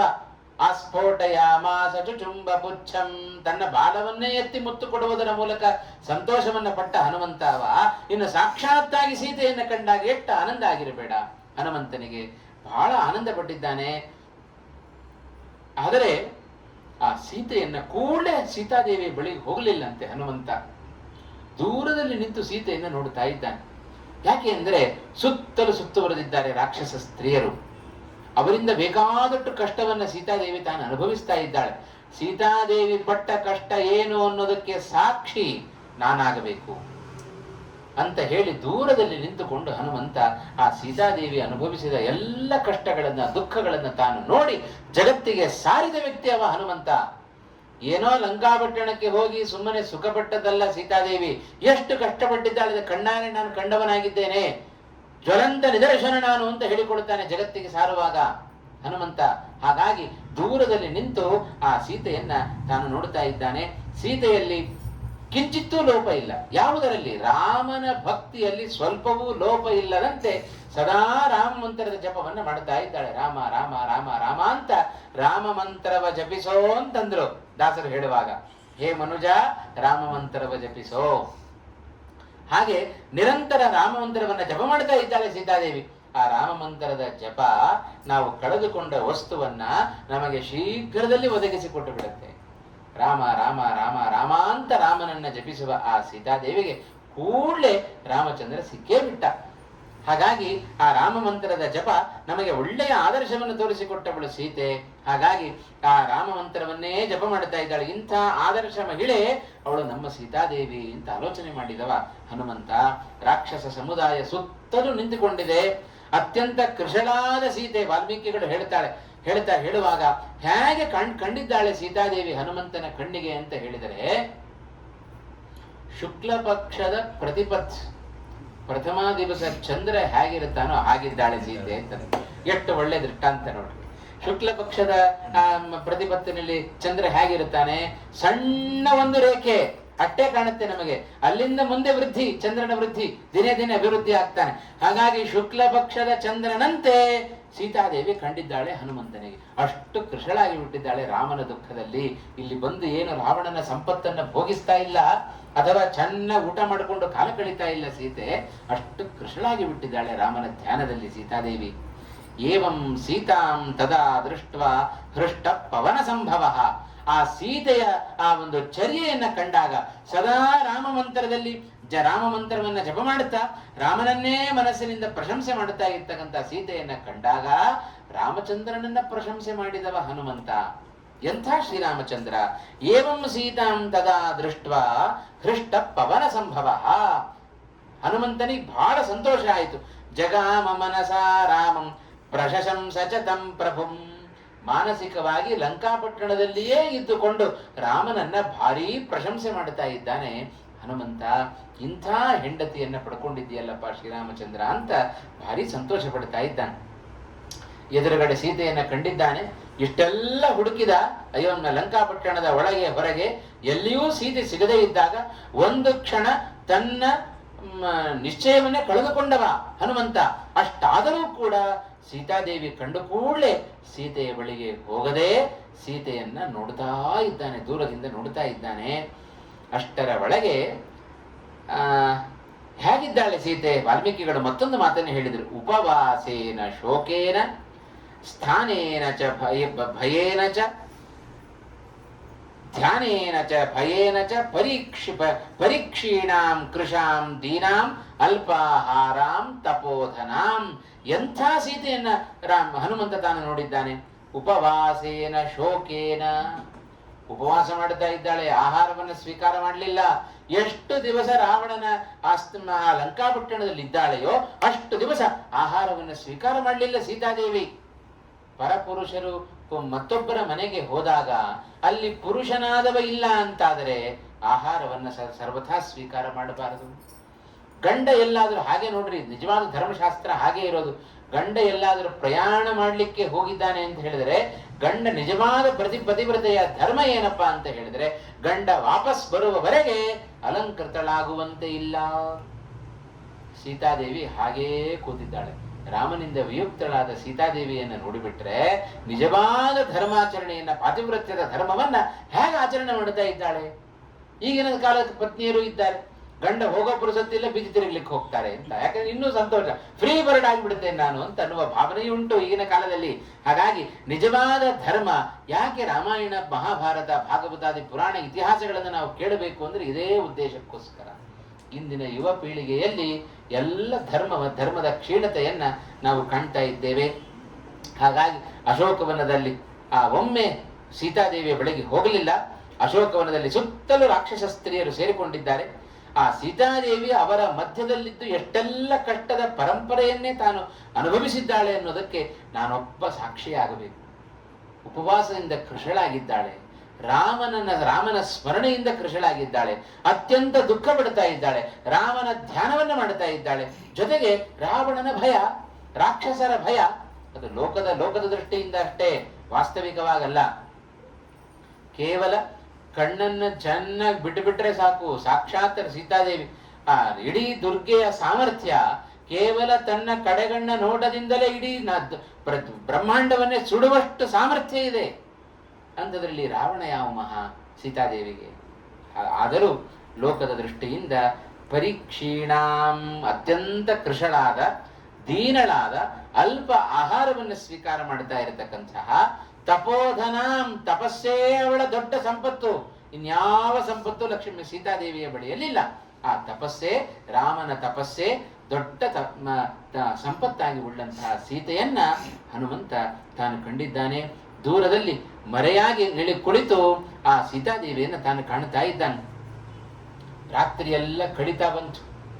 ಕೊನೆಯ ಯಾಮ. ಆ ಕೊನೆಯ ಯಾಮದಲ್ಲಿ ರಾವಣ ಸೀತೆಯ ಬಳಿಗೆ ಬರ್ತಾ ಇದ್ದಾನೆ. ಬಂದವ ಏನು ಮಾಡಿದ? ಅನೇಕ ಜನ ರಾಕ್ಷಸ ಸ್ತ್ರೀಯರ ಜೊತೆಗೆ, ಅನೇಕ ಜನ ರಾಕ್ಷಸರ ಜೊತೆಗೆ ಕೂಡಿಕೊಂಡು ಬೇಕಾದಷ್ಟು ಸಂಪತ್ತಿನ ದೊಡ್ಡ ರಾಶಿಯನ್ನು ತಂದು ಆ ಬಂಗಾರದ ವೇದಿಕೆಯಲ್ಲಿ ಸೀತೆಯ ಮುಂದೆ ಹಾಕ್ತಾ ಇದ್ದಾನೆ ರಾವಣ. ಅನೇಕ ಪ್ರಲೋಭನೆಗಳನ್ನ ಒಡ್ಡುತ್ತಾ ಇದ್ದಾನೆ ಸೀತೆಗೆ. ಆ ಕೊನೆಯ ಯಾಮ, ಆ ರಾತ್ರಿಯಲ್ಲಿ ಚೆನ್ನಾಗಿ ಪಾನಮತ್ತನಾಗಿದ್ದಾನೆ ರಾವಣ. ಚೆನ್ನಾಗಿ ಮದ್ಯಪಾನವನ್ನು ಮಾಡಿದವ. ಆ ಕೊನೆಯ ಸಂದರ್ಭದಲ್ಲಿ ಸೀತೆಯನ್ನ ಓಲೈಸಬೇಕು ಅಂತ ಹೇಳಿ, ಸೀತೆಯ ಮನಸ್ಸನ್ನ ನನ್ನ ಕಡೆಗೆ ಸೆಳೆದುಕೊಳ್ಳಬೇಕು ಅಂತ ಹೇಳಿ ಅನೇಕ ವಿಧವಾದ ಪ್ರಲೋಭನೆಗಳನ್ನು ಒಡ್ಡುವುದಕ್ಕೋಸ್ಕರ ನಾನಾ ರೀತಿಯಾಗಿರತಕ್ಕಂತಹ ವಜ್ರ, ವೈಡೂರ್ಯ, ಧನ, ಕನಕ ಎಲ್ಲವನ್ನ, ಬಂಗಾರ, ಸುವರ್ಣದ ರಾಶಿಯನ್ನ ತಂದು ಆ ಸೀತಾದೇವಿಯ ಮುಂದೆ ಹಾಕ್ತಾ ಇದ್ದ. ಇದು ಯಾವ ಮಹಾ ಸೀತಾದೇವಿಗೆ? ಜಗತ್ತಿನಲ್ಲಿರುವ ಸಮಸ್ತ ಸಂಪತ್ತಿಗೂ ತಾನೇ ಅಭಿಮಾನಿಯಾಗಿ ಕೂತಿದ್ದಾಳೆ ಲಕ್ಷ್ಮೀದೇವಿ. ಅಂಥ ಲಕ್ಷ್ಮೀದೇವಿಯ ಎದುರಿಗೆ ಈ ರಾವಣ ತಗೊಂಡು ಬಂದು ಒಂದಿಷ್ಟು ಸಂಪತ್ತನ್ನ ಎದುರಿಗೆ ಹಾಕ್ತಾ ಇದ್ದಾನೆ. ಕೋಟ್ಯಾಂತರ ರೂಪಾಯಿ ಇರುವ ವ್ಯಕ್ತಿಯ ಎದುರಿಗೆ 1,000 ರೂಪಾಯಿ ನಾವು ತಗೊಂಡು ಹೋಗಿಟ್ರೆ ಹೇಗಾದಿದ್ದು ಅದರಂತೆ ಆಗಿಬಿಡಿತು. ರಾವಣನ ಅವಸ್ಥೆ ಪಾಪ ಗೊತ್ತಿಲ್ಲ, ಅಜ್ಞನಾಗಿದ್ದಾನೆ, ಮೂಢನಾಗಿದ್ದಾನೆ. ಆ ಸೀತೆಯನ್ನು ಒಲಿಸಿಕೊಳ್ಳಬೇಕು ಅಂತ ಹೇಳಿ ಲೋಕದಲ್ಲಿ ಸಾಮಾನ್ಯ ಒಬ್ಬ ಸ್ತ್ರೀ ಹೇಗೋ ಅದರಂತೆ ಪ್ರವೃತ್ತಿಯನ್ನ ಮಾಡಿದವ ರಾವಣ. ರಾವಣ ಸೀತೆಯ ಮುಂದೆ ಹೋಗಿ ಹೇಳ್ತಾ ಇದ್ದ, ಯಾಕೆ ಸುಮ್ಮನೆ ವಿನಾಕಾರಣ ದುಃಖ ಪಡ್ತಿ? ರಾಮನನ್ನ ಮರೆತು ಬಿಡು. ರಾಮನನ್ನ ಮರೆತು ಈ ರಾವಣನನ್ನ ಅರಿತು ಸುಖವಾಗಿರು ಅಂತಂದ ರಾವಣ. ಈ ರಾವಣ ಅಂತ ಏನು ಚೆನ್ನಾಗಿ ಅರ್ಥ ಮಾಡ್ಕೊ ನೀನು. ನಿನಗೋಸ್ಕರ ಏನು ಬೇಕಾದ್ರೂ ಕೊಡ್ಲಿಕ್ಕೆ ನಾನು ತಯಾರಿದ್ದೇನೆ. 5,000 ಜನ ಸೇವಕಿಯರು ಬೇಕೋ, ಸೇವಕರು ಬೇಕೋ, ದಾಸಿಯರನ್ನು ನಿನಗೆ ಕೊಡುತ್ತೇನೆ. ಲಂಕಾಪಟ್ಟಣದ ಪಟ್ಟದ ಅರಸಿಯನ್ನಾಗಿ ನಿನ್ನನ್ನು ಮಾಡುತ್ತೇನೆ. ಏನು ಬೇಕು ನಿನಗೆ? ಎಲ್ಲವನ್ನೂ ಕೂಡ ಕೊಡುತ್ತೇನೆ. ಸುಮ್ಮನೆ ಯಾಕೆ ರಾಮ ರಾಮ ಅಂತ ಜಪ ಮಾಡುತ್ತಾ ಇದ್ದಿ? ಕಾಡಿನಲ್ಲಿ ಸಂಚರಿಸುವ ಆ ರಾಮನನ್ನ ಮರೆತು ಬಿಡು. ಸಕಲ ಸಂಪತ್ತಿನಿಂದ ಕೂಡಿದ ರಾವಣನನ್ನ ಧ್ಯಾನ ಮಾಡು ಅಂತ ಆ ರಾವಣ ಅನೇಕ ರೀತಿಯಾಗಿ ಆ ಸೀತೆಗೆ ಪ್ರಲೋಭನೆಗಳನ್ನು ಒಡ್ಡುತ್ತಾ ಇದ್ದಾನೆ. ಹೇಳಿದ, ನೀನು ರಾಮ ರಾಮ ರಾಮ ಅಂತ ಕರೆದ ಮಾತ್ರಕ್ಕೆ ರಾಮಚಂದ್ರ ಬರಲಿಕ್ಕೆ ಆಗೋದಿಲ್ಲ ಲಂಕಾಪಟ್ಟಣದ ಒಳಗೆ. ಸಣ್ಣ ಒಂದು ಹಕ್ಕಿಯೂ ಕೂಡ ಪ್ರವೇಶ ಮಾಡ್ಲಿಕ್ಕಿಲ್ಲ ನನ್ನ ಅಪ್ಪಣೆ ಇಲ್ಲದಂತೆ. ಇನ್ನು ರಾಮ ಬರೋದೆಲ್ಲಿ? ಆ ರಾಮನನ್ನು ಯಾಕೆ ಇಟ್ಟುಕೊಂಡಿದ್ದೀನಿ ನಿನ್ನು ಮನಸ್ಸಿನಲ್ಲಿ? ಅವನನ್ನು ಬಿಟ್ಟುಬಿಡು. ಎಲ್ಲ ರಾಜ್ಯವನ್ನ ಬಿಟ್ಟು ಬಂದವ, ಅವನ ತಂದೆಯೇ ಅವನನ್ನು ಹೊರಗೆ ಹಾಕಿದ್ದಾನೆ. ಇನ್ನು ನೀನೇನ್ ಮಾಡ್ತೀಯ ಅವನನ್ನು ಕಟ್ಟಿಕೊಂಡು? ಹೀಗೆಲ್ಲ ರಾಮನ ಬಗ್ಗೆ ವಿಚಿತ್ರವಾದ ಪ್ರಲೋಭನೆಯ ಮಾತುಗಳನ್ನ ರಾವಣ ತಾನು ಹೇಳ್ತಾ ಇದ್ದಾನೆ. ಹಾಗಿರುವಾಗ ಬರೀ ರಾಮ ಮಾತ್ರ ಅಲ್ಲ, ನಿನ್ನ ರಕ್ಷಣೆಗೆ ರಾಮನೂ ಬರೋದಿಲ್ಲ, ಮತ್ತಾರೂ ಬರಲಿಕ್ಕೆ ನಿನ್ನ ರಕ್ಷಣೆಗೆ ಸಾಧ್ಯ ಇಲ್ಲ. ಆದ್ದರಿಂದ ಸುಮ್ಮನೆ ಹೀಗೆ ಜಪವನ್ನು ಮಾಡುತ್ತಾ ಸಕಲ ಪುರುಷಾರ್ಥಗಳನ್ನ, ತಾನಾಗಿ ಬಂದ ಪುರುಷಾರ್ಥಗಳನ್ನ ತ್ಯಾಗ ಮಾಡೋದು ಅದು ಉಚಿತ ಅಲ್ಲ ಅಂತ ಹೇಳಿ ಇಷ್ಟೆಲ್ಲ ಪ್ರಲೋಭನೆಗಳನ್ನ, ಆಸೆಯನ್ನ ಹುಟ್ಟಿಸ್ತಾ ಇದ್ದಾನೆ ಸೀತಾದೇವಿಗೆ. ಆದರೆ ಯಾವ ರಾವಣನ ಪ್ರಲೋಭನೆಗೂ ಒಳಗಾಗದ ವ್ಯಕ್ತಿ ಅವಳು ಸೀತೆ. ಯಾಕೆ ಹಾಗೆ ಅಂತ ಹೇಳಿದರೆ, ರಾವಣ ಹೇಳಿದ, ನೋಡು ನನ್ನ ತೋಳು ಬಲ ನೋಡು, ಎಷ್ಟು ಪರಾಕ್ರಮಿ ನಾನು. ಇಂಥ ನಾನೇ ನಿನ್ನ ಪರವಾಗಿ ನಿಂತುಕೊಂಡಿದ್ದೇನೆ, ರಾಮನ ಬಲ ನನ್ನ ಏನು ಮಾಡೋದಿಲ್ಲ ಅಂತ ಹೇಳ್ತಾನೆ. ಇಷ್ಟೆಲ್ಲ ರಾಮನ ಬಗ್ಗೆ ಬಹಳ ವಿಶೇಷವಾಗಿ ನನ್ನ ತೋಳ ಬಲವನ್ನ ನೋಡು, ಜೊತೆಗೆ ನನ್ನ ಸಂಪತ್ತನ್ನ ಅಧ್ಯಯನ ಮಾಡು, ನನ್ನ ಸೈನ್ಯವನ್ನ ನೋಡು. ಇಷ್ಟೆಲ್ಲ ನಿನ್ನ ಎದುರಿಗಿರುವಾಗ ರಾಮನ ಬಗ್ಗೆ ಯಾಕೆ ವಿಶೇಷವಾಗಿ ಧ್ಯಾನ ಮಾಡಿಕೊಂಡು ಕಾಲ ಕಳೀತಿ? ನಚಾಪಿ ಮಮ ಹಸ್ತಾತ್ವಾಂ ಪ್ರಾಪ್ತುಮರ್ಹತಿ ರಾಘವಃ ಮನೋಹರಸಿ ಮೇ ಭೀರು ಸುಪರ್ಣ ಪನ್ನಗಮ್ಯಥಾ. ಸೀತೆಯನ್ನು ಕುರಿತು ಅನೇಕ ರೀತಿಯಾದ ಪ್ರಲೋಭನೆಯ ಮಾತುಗಳನ್ನು ಹೇಳ್ತಾ ಇದ್ದಾನೆ. ಆ ಎಲ್ಲ ಮಾತುಗಳನ್ನ ಹೇಳಿ ಒಂದಿಷ್ಟು ಸಂಪತ್ತನ್ನು ಇಟ್ಟಿದ್ದಾನಲ್ಲ, ಸೀತೆ ನಿನಗೆ ಎಷ್ಟು ಬೇಕೋ ಅಷ್ಟು ತೆಗೆದುಕೋ. ನೀನು ಮಾತ್ರ ಅಲ್ಲ, ನಿನ್ನ ತಂದೆಯಾದ ಜನಕ ಮಹಾರಾಜನಿಗೂ ಬೇಕಾದ್ರೆ ಸ್ವಲ್ಪ ಕಳಿಸು. ಅಷ್ಟು ಸಂಪತ್ತಿದೆ, ಸಂಪತ್ತನ್ನು ತೆಗೆದುಕೋ. ಒಟ್ಟಾರೆಯಾಗಿ ನೀನು ನನ್ನವಳಾಗಬೇಕು, ಇಷ್ಟೇ ನನ್ನ ಅಭಿಲಾಷೆ. ರಾವಣ ಹೇಳಿದ, ನಚಾಪಿ ಮಮ ಹಸ್ತಾತ್ ತ್ವಾಂ ಪ್ರಾಪ್ತುಮರ್ಹತಿ ರಾಘವ. ನೀನು ಎಷ್ಟೇ ರಾಮ ಮಂತ್ರವನ್ನು ನೀನು ಜಪ ಮಾಡಿದರೂ, ಎಷ್ಟು ರಾಮನನ್ನ ಸ್ಮರಣೆ ಮಾಡಿಕೊಂಡರೂ ಕೂಡ ನನ್ನ ಕೈಯಿಂದ ರಾಮ ನಿನ್ನನ್ನ ಬಿಡಿಸಿಕೊಂಡು ಹೋಗ್ಲಿಕ್ಕೆ ಆಗೋದಿಲ್ಲ. ಹಾಗಾಗಿ ನೀನು ಏನು ಮಾಡಿದ್ರು ಕೂಡ ನೀನು ನನ್ನವಳಾಗಬೇಕೇ ವಿನಃ ಬೇರೆ ಮಾರ್ಗ ಇಲ್ಲ ನಿನಗೆ ಅಂತ ರಾವಣ ಹೇಳುತ್ತಾ, ಮನೋಹರಸಿಮೆ ಭೀರು ಸುಪರ್ಣ ಪನ್ನಗಮ್ಯಥ. ಹೇಗೆ ಗರುಡ ಹಾವನ್ನ ಅಪಹರಣ ಮಾಡಿಬಿಡುತ್ತಾನೋ ಅದರಂತೆ ನನ್ನ ಮನಸ್ಸನ್ನ ನೀನು ಅಪಹರಣ ಮಾಡಿದ್ದೀ. ಹಾಗಾಗಿ ಸೀತೆ, ಯಾವ ಕಾರಣಕ್ಕೂ ನಿನ್ನನ್ನು ಬಿಡುವಂತೆ ಇಲ್ಲ, ನಿನ್ನನ್ನು ಬಿಡಿಸ್ಕೊಂಡು ಹೋಗ್ಲಿಕ್ಕೆ ಯಾವ ರಾಮನಿಗೂ ಸಾಧ್ಯ ಇಲ್ಲ. ಹಾಗಾಗಿ ನಿನ್ನ ಮುಂದಿರುವ ಮಾರ್ಗ ಒಂದೇ, ಅದು ನನ್ನನ್ನು ವರಿಸುವಿಕೆ. ರಾವಣ ಹೇಳಿದ, ಒಂದು ಕ್ಷಣ ನಿನ್ನನ್ನು ಬಲಾತ್ಕಾರ ಮಾಡಿ ನಾನು ಸ್ವೀಕಾರ ಮಾಡಬಹುದು, ಅದು ರಾಕ್ಷಸರಿಗೆ ಅಧರ್ಮ ಅಲ್ಲ. ರಾಕ್ಷಸರ ಧರ್ಮ ಏನು? ಮತ್ತೊಬ್ಬರನ್ನ ಬಲಾತ್ಕಾರ ಮಾಡಿದರೆ ಅದು ರಾಕ್ಷಸರ ಧರ್ಮವೇ ಹೊರತು ಅಧರ್ಮ ಅಲ್ಲ. ಹಾಗಾಗಿ ಯಾರಾದರೂ ಮತ್ತೊಬ್ಬರನ್ನ ಬಲಾತ್ಕಾರ ಮಾಡಿದರೆ ಅವರು ರಾಕ್ಷಸರ ಜಾತಿಗೆ ಸೇರ್ಕೊಂಡ್ಬಿಡ್ತಾರೆ. ಯಾಕೆ ಅಂದ್ರೆ ಬಲಾತ್ಕಾರವಾಗಿ ಮತ್ತೊಬ್ಬರ ಸಂಪತ್ತನ್ನ ಅಪಹರಣ ಮಾಡೋದು, ಬಲಾತ್ಕಾರವಾಗಿ ಮತ್ತೊಬ್ಬರ ಸ್ತ್ರೀಯನ್ನ ಅಪಹರಣ ಮಾಡೋದು, ಇದೆರಡೂ ಕೂಡ ರಾಕ್ಷಸರ ಧರ್ಮ. ಈಗಿನ ಕಾಲದಲ್ಲಿ ಎಷ್ಟು ಜನ ರಾಕ್ಷಸರು ಹುಟ್ಟುಕೊಂಡಿದ್ದಾರೋ ಗೊತ್ತಿಲ್ಲ ಅಂತ. ಹಾಗಾಗಿ ಮತ್ತೊಬ್ಬರ ಸಂಪತ್ತನ್ನ, ಪರಸ್ತ್ರೀಯರನ್ನ ಅಪಹರಣ ಮಾಡುವ ಕಾಮುಕರು ಅವರೆಲ್ಲರೂ ರಾಕ್ಷಸರ ಸ್ವಭಾವಕ್ಕೆ, ರಾಕ್ಷಸರ ಕುಲಕ್ಕೆ ಸೇರಿದವರು. ಹಾಗಾಗಿ ರಾವಣನು ಅದೇ ರೀತಿಯಾದ ಮಾತುಗಳನ್ನು ಹೇಳ್ತಾ ಇದ್ದಾನೆ.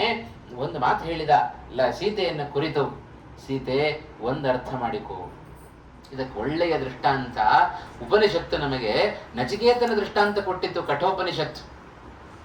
ಯಮಲೋಕಕ್ಕೆ ಹೋದ ನಚಿಕೇತ, ಭಗವಂತನ ಬಗ್ಗೆ ತಿಳ್ಕೊಳ್ಬೇಕು ಅಂತ ನಚಿಕೇತ ಯಮಲೋಕಕ್ಕೆ ಹೋದಾಗ 3 ರಾತ್ರಿಗಳನ್ನು ಕಳೆದಿದ್ದಾನೆ ನಚಿಕೇತ. 3 ರಾತ್ರಿಗಳನ್ನು ಕಳೆದ, ಆಮೇಲೆ ಯಮ ಬರ್ತಾ ಇದ್ದಾನೆ.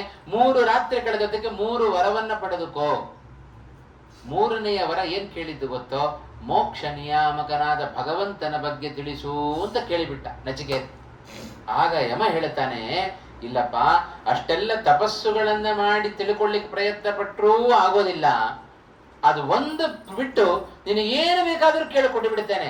ನಿನ್ನ ಮಕ್ಕಳು ಮೊಮ್ಮಕ್ಕಳು ಮುಂದಿನ 10 ತಲೆಮಾರಿಗಾಗುವಷ್ಟು ಸಂಪತ್ತು ಕೊಡುತ್ತೇನೆ, ಅಷ್ಟು ದೀರ್ಘಕಾಲದ ಆಯುಷ್ಯ ಕೊಡುತ್ತೇನೆ, ಬೇಕಾದಷ್ಟು ಸಂಪತ್ತನ್ನ, ರಾಜ್ಯ ಸಂಪತ್ತು, ಪುತ್ರ ಪೌತ್ರ ಸಂಪತ್ತು ಎಲ್ಲವನ್ನ ಕೊಡುತ್ತೇನೆ, ಅನುಭವಿಸು, ಇದೊಂದನ್ನು ಮಾತ್ರ ಬಿಟ್ಟುಬಿಡು ಅಂತ ಹೇಳಿದ ಯಮ. ಅದಕ್ಕೆ ನಚಿಕೇತ ಹೇಳಿದ, ಅದು ಒಂದನ್ನ ಬಿಟ್ಟು ಬೇರೆ ಏನು ಬೇಡ ಅಂತ ಹೇಳ್ತಾ. ನನಗೆ ಕೊಡೋದಿದ್ರೆ ಅದು ಒಂದನ್ನ ಕೊಡು, ಇಲ್ಲದೆ ಹೋದ್ರೆ ಏನು ಬೇಡ ಅಂತ ಹೇಳ್ತಾ. ಯಮ ಯಾಕೆ ಪ್ರಲೋಭನೆಗಳನ್ನು ಒಡ್ಡಿದ್ದು ಅಂತ ಹೇಳಿದ್ರೆ ನಚಿಕೇತನಿಗೆ, ನಚಿಕೇತ ಏನು ಮಾಡಿದ್ರು ಕೂಡ ಇದನ್ನು ಬಿಡೋದಿಲ್ಲ ಅಂತ ಗೊತ್ತು. ಆದರೆ ಭಗವಂತನ ತತ್ವಜ್ಞಾನವನ್ನ ಪಡಿಬೇಕು ಅಂತ ಆದ್ರೆ ನಮ್ಮ ಮನಸ್ಥಿತಿ ಹೇಗಿರಬೇಕು ಅನ್ನೋದು ಲೋಕ ತಿಳ್ಕೊಳ್ಳಿ. ಇವತ್ತು ನಮಗೂ ಅಷ್ಟೇ, ಸುಮ್ಮನೆ ನಾಟಕ ಮಾಡುತ್ತೇವೆ ನಾವು. ಉಪನ್ಯಾಸ ಕೇಳೋದು, ಪ್ರವಚನ ಕೇಳೋದು, ಪಾಠ ಕೇಳೋದು, ಧರ್ಮದಲ್ಲಿ ಶ್ರದ್ಧೆಯನ್ನು ಬೆಳೆಸೋದು ಎಲ್ಲ ಲೋಕದ ಕಣ್ಣಿಗೆ ಮಣ್ಣೆರಚೋದು. ಆದರೆ ವಾಸ್ತವಿಕವಾಗಿ ನಮಗೇನುಂಟು ಅದನ್ನು ನಾವು ಆಲೋಚನೆ ಮಾಡುತ್ತೇವೆಯೋ? ಅಷ್ಟು ನಮಗೆ ದಾರ್ಢ್ಯ ಇದೆಯೋ? ಧ್ರುವನಿಗೂ ನಾರದರು ಪ್ರಲೋಭನೆಗಳಿಂದ ಒಡ್ಡಿದರು. ಬೇಕಾದಟ್ಟು ಹೀಗೆ ಸಂಪತ್ತನ್ನು ಕೊಟ್ಟು ಬಿಡ್ತೇನಪ್ಪ, ಹೋಗಬೇಡ ನೀನು, ವಾಪಸ್ ರಾಜ್ಯಕ್ಕೆ ಹೋಗಿಬಿಡು ಅಂತಂದ್ರು ಧ್ರುವನಿಗೆ. ಹೋದನು ಧ್ರುವ? ಹೋಗಲಿಲ್ಲ. ನಾರದರೇ ಅಡ್ಡಿಪಡಿಸಿದ್ಯಾಕೆ? ಧ್ರುವ ಹೋಗುವ ವ್ಯಕ್ತಿ ಅಲ್ಲ ಅಂತ ನಾರದರಿಗೆ ಗೊತ್ತು. ಆದರೆ ಭಗವಂತನ ಸಾಕ್ಷಾತ್ಕಾರವನ್ನು ಪಡ್ಕೊಳ್ಳಬೇಕಾದ್ರೆ ಹೇಗಿರಬೇಕು ನಮ್ಮ ಮನಸ್ಸು, ಅದನ್ನ ಲೋಕ ಅರ್ಥ ಮಾಡಿಕೊಳ್ಳಿ ಅಂತ ಹೇಳಿ ನಾರದರು ಧ್ರುವನಿಗೆ ಅಡ್ಡಪಡಿಸಿದ್ದು, ಯಮ ನಚಿಕೇತನಿಗೆ ಪ್ರಲೋಭನೆಗಳನ್ನು ಒಡ್ಡಿದ್ದು ಇದೇ ಉದ್ದೇಶದಿಂದ. ಅದರಂತೆ ಸೀತಾದೇವಿಯು ಕೂಡ ರಾಮನನ್ನ ಮರೆತು ಬಿಡು, ಈ ರಾವಣನನ್ನ ಅರಿತುಕೊಳ್ಳು ಅಂತ ಆ ರಾವಣ ಸೀತೆಗೆ ಹೇಳಿದಾಗ, ರಾವಣನ ಯಾವ ಸಂಪತ್ತಿಗೂ ಕೂಡ ಕಿಂಚಿತ್ತೂ ಮನ್ನಣೆಯನ್ನ ಕೊಡದೆ ಸೀತಾದೇವಿ ತಾನಿದ್ದಾಳಲ್ಲ, ಆ ಸೀತಾದೇವಿಯ ಪಾತಿವ್ರತ್ಯ, ಎಷ್ಟು ರಾಮನ ಬಗ್ಗೆ ದಾರ್ಢ್ಯ ಅದು ಸೀತೆಯಲ್ಲಿ ಉಂಟು ಅನ್ನೋದನ್ನ ಸುಂದರಕಾಂಡ ಬಹಳ ಚೆನ್ನಾಗಿ ನಮ್ಮ ಮುಂದೆ ಸ್ಪಷ್ಟಪಡಿಸ್ತಾ ಇದೆ. ಅಂಥ ಸೀತಾದೇವಿ ನಿಜವಾಗಲೂ ರಾವಣನ ಮಾತನ್ನ ಕೇಳಿಬಿಟ್ರೆ ಏನ್ ಹೇಳಿತಾ ಇದೆ? ರಾವಣನ ದೃಷ್ಟಿ ನಮಗೆ ಇವತ್ತು ಎಲ್ಲ ಪುರಾಣ ಇತಿಹಾಸಗಳು, ಜ್ಞಾನಿಗಳು ಹೇಳುವ ಮಾತೇನು? ಮಾನವ ಜನ್ಮ ದೊಡ್ಡದೋ, ಅದ ಹಾನಿ ಮಾಡಿಕೊಳ್ಳಬೇಡಿ ಹುಚ್ಚಪ್ಪಗಳಿರ ಅಂತ ದಾಸರ ಮಾತು. ಎಲ್ಲ ಉಪನಿಷತ್ತುಗಳು ಹೇಳೋದು ಅದನ್ನೇ. ಬಹಳ ಸುಂದರವಾದ ಶರೀರ ಇದು ಮಾನವ ಶರೀರ, ಅದನ್ನ ಹಾನಿ ಮಾಡ್ಕೊಂಡ್ಬಿಟ್ರೆ ಮತ್ತೊಮ್ಮೆ ಮಾನವ ಶರೀರ ಸಿಗೋದು ಬಹಳ ಕಠಿಣ. ಬಹಳ ಜನ್ಮದಿಂದ ತತ್ರಾಪಿ ಜನ್ಮ ಶತಕೋಟಿಷು ಮಾನವತ್ವಂ ಅನೇಕ ಕೋಟಿ ಕೋಟಿ ಜನ್ಮಗಳನ್ನ ಕಳೆದು ಬೇರೆ ಬೇರೆ ನೀಚ ಯೋನಿಗಳಲ್ಲಿ ಹುಟ್ಟಿ ಈ ಶ್ರೇಷ್ಠವಾದ ಮಾನವ ಶರೀರವನ್ನು ನಾವು ಪಡ್ಕೊಂಡಿದ್ದೇವೆ. ತತ್ರಾಪಿ ಜನ್ಮ ಶತಕೋಟಿಷು ವೈಷ್ಣವತ್ವಂ, ತತ್ರಾಪಿ ಜನ್ಮ ಶತಕೋಟಿಷು ಬ್ರಾಹ್ಮಣತ್ವಂ, ತತ್ರಾಪಿ ಜನ್ಮ ಶತಕೋಟಿಷು ಮತ್ಪರತ್ವಂ. ಮಾನವರಾಗಿ, ವೈಷ್ಣವರಾಗಿ, ಬ್ರಾಹ್ಮಣರಾಗಿ ಅದರಲ್ಲಿಯೂ ಭಗವತ್ಪರವಾದ ಜನ್ಮ ಬರೋದಿದೆಯಲ್ಲ, ಅದು ಬಹಳ ಕಠಿಣ ಅಂತಂದು ಬಿಡ್ತು ಶಾಸ್ತ್ರ. ಅಂತ ಶ್ರೇಷ್ಠವಾದ ಮಾನವ ಶರೀರವನ್ನು ಪಡೆದುಕೊಂಡಾಗ ಹಾಳು ಮಾಡ್ಕೊಂಡ್ಬಿಟ್ರೆ ಆಮೇಲೆ ನಮಗೆ ಹೇಗೆ ಅಂದರೆ ಕೆಟ್ಟ ಮೇಲೆ ಬುದ್ಧಿ ಬರೋದು. ನಮಗೆ ಒಳ್ಳೇದಿರುವಾಗ ನಮಗೆ ಬುದ್ಧಿ ಬರೋದಿಲ್ಲ, ಬ್ರಾಹ್ಮಣರಿಗೆ ಕೆಟ್ಟ ಮೇಲೆ ಬುದ್ಧಿ ಬರೋದು ಅಂತ ಹೇಳ್ತಾರೆ. ಹಾಗೆ ದಾಸರು ಅದಕ್ಕೆ ಪುರಂದರದಾಸರು ಹೇಳುವಾಗ, ತನ್ನ ಕಾಲನ ದೂತರು ಕಾಲ್ಪಿಡಿದೆಳೆವಾಗ ತಾಳು ತಾಳೆಂದರೆ ತಾಳುವರೆ, ಮಾನವ ಜನ್ಮ ದೊಡ್ಡದೋ ಅದ ಹಾನಿ ಮಾಡಿಕೊಳ್ಳಬೇಡಿ ಹುಚ್ಚಪ್ಪಗಳಿರ. ಇಷ್ಟು ಶ್ರೇಷ್ಠವಾದ ಸಾಧನ ಶರೀರವನ್ನು ನಾವು ಪಡೆದುಕೊಂಡು ಏನೂ ಸಾಧನೆ ಮಾಡಿಕೊಳ್ಳದೆ ಆ ಸತ್ತ ನಂತರ ದಕ್ಷಿಣ ದಿಕ್ಕಿಗೆ ಯಮದೂತರು ಎಳೆದುಕೊಂಡು ಹೋಗುವಾಗ ಬಹಳ ದುಃಖ ಪಡ್ತಾನೆ ಜೀವ. ಆಗ ಸ್ವಲ್ಪ ತಾಳ್ರಿ, ಧರ್ಮ ಮಾಡ್ಕೊಂಡು ಬಂದ್ಬಿಡ್ತೇನೆ, ಉಪನ್ಯಾಸ ಕೇಳಿ ಬಂದ್ಬಿಡ್ತೇನೆ 1 ಗಂಟೆ ಅಂತ ಹೇಳಿದ್ರೆ ಅವಾಗ ಬಿಡ್ತಾರೆ, ಇನ್ನೂ ಒದ್ದೆಳ್ಕೊಂಡು ಹೋಗ್ತಾರೆ ನಮ್ಮನ್ನು ಯಮದೂತರು. ಹಾಗಾಗಿ ಸಿಕ್ಕ ಅವಕಾಶವನ್ನು ನಾವೆಂದೂ ಕೂಡ ತಪ್ಪಿಸಿಕೊಳ್ಳಬಾರದು. ಇದು ಶಾಸ್ತ್ರಗಳು ಹೇಳುವ ಮಾತು. ಅವಕಾಶ ಸಿಕ್ಕಾಗ ಧರ್ಮವ ಗಳಿಸಿರೋ.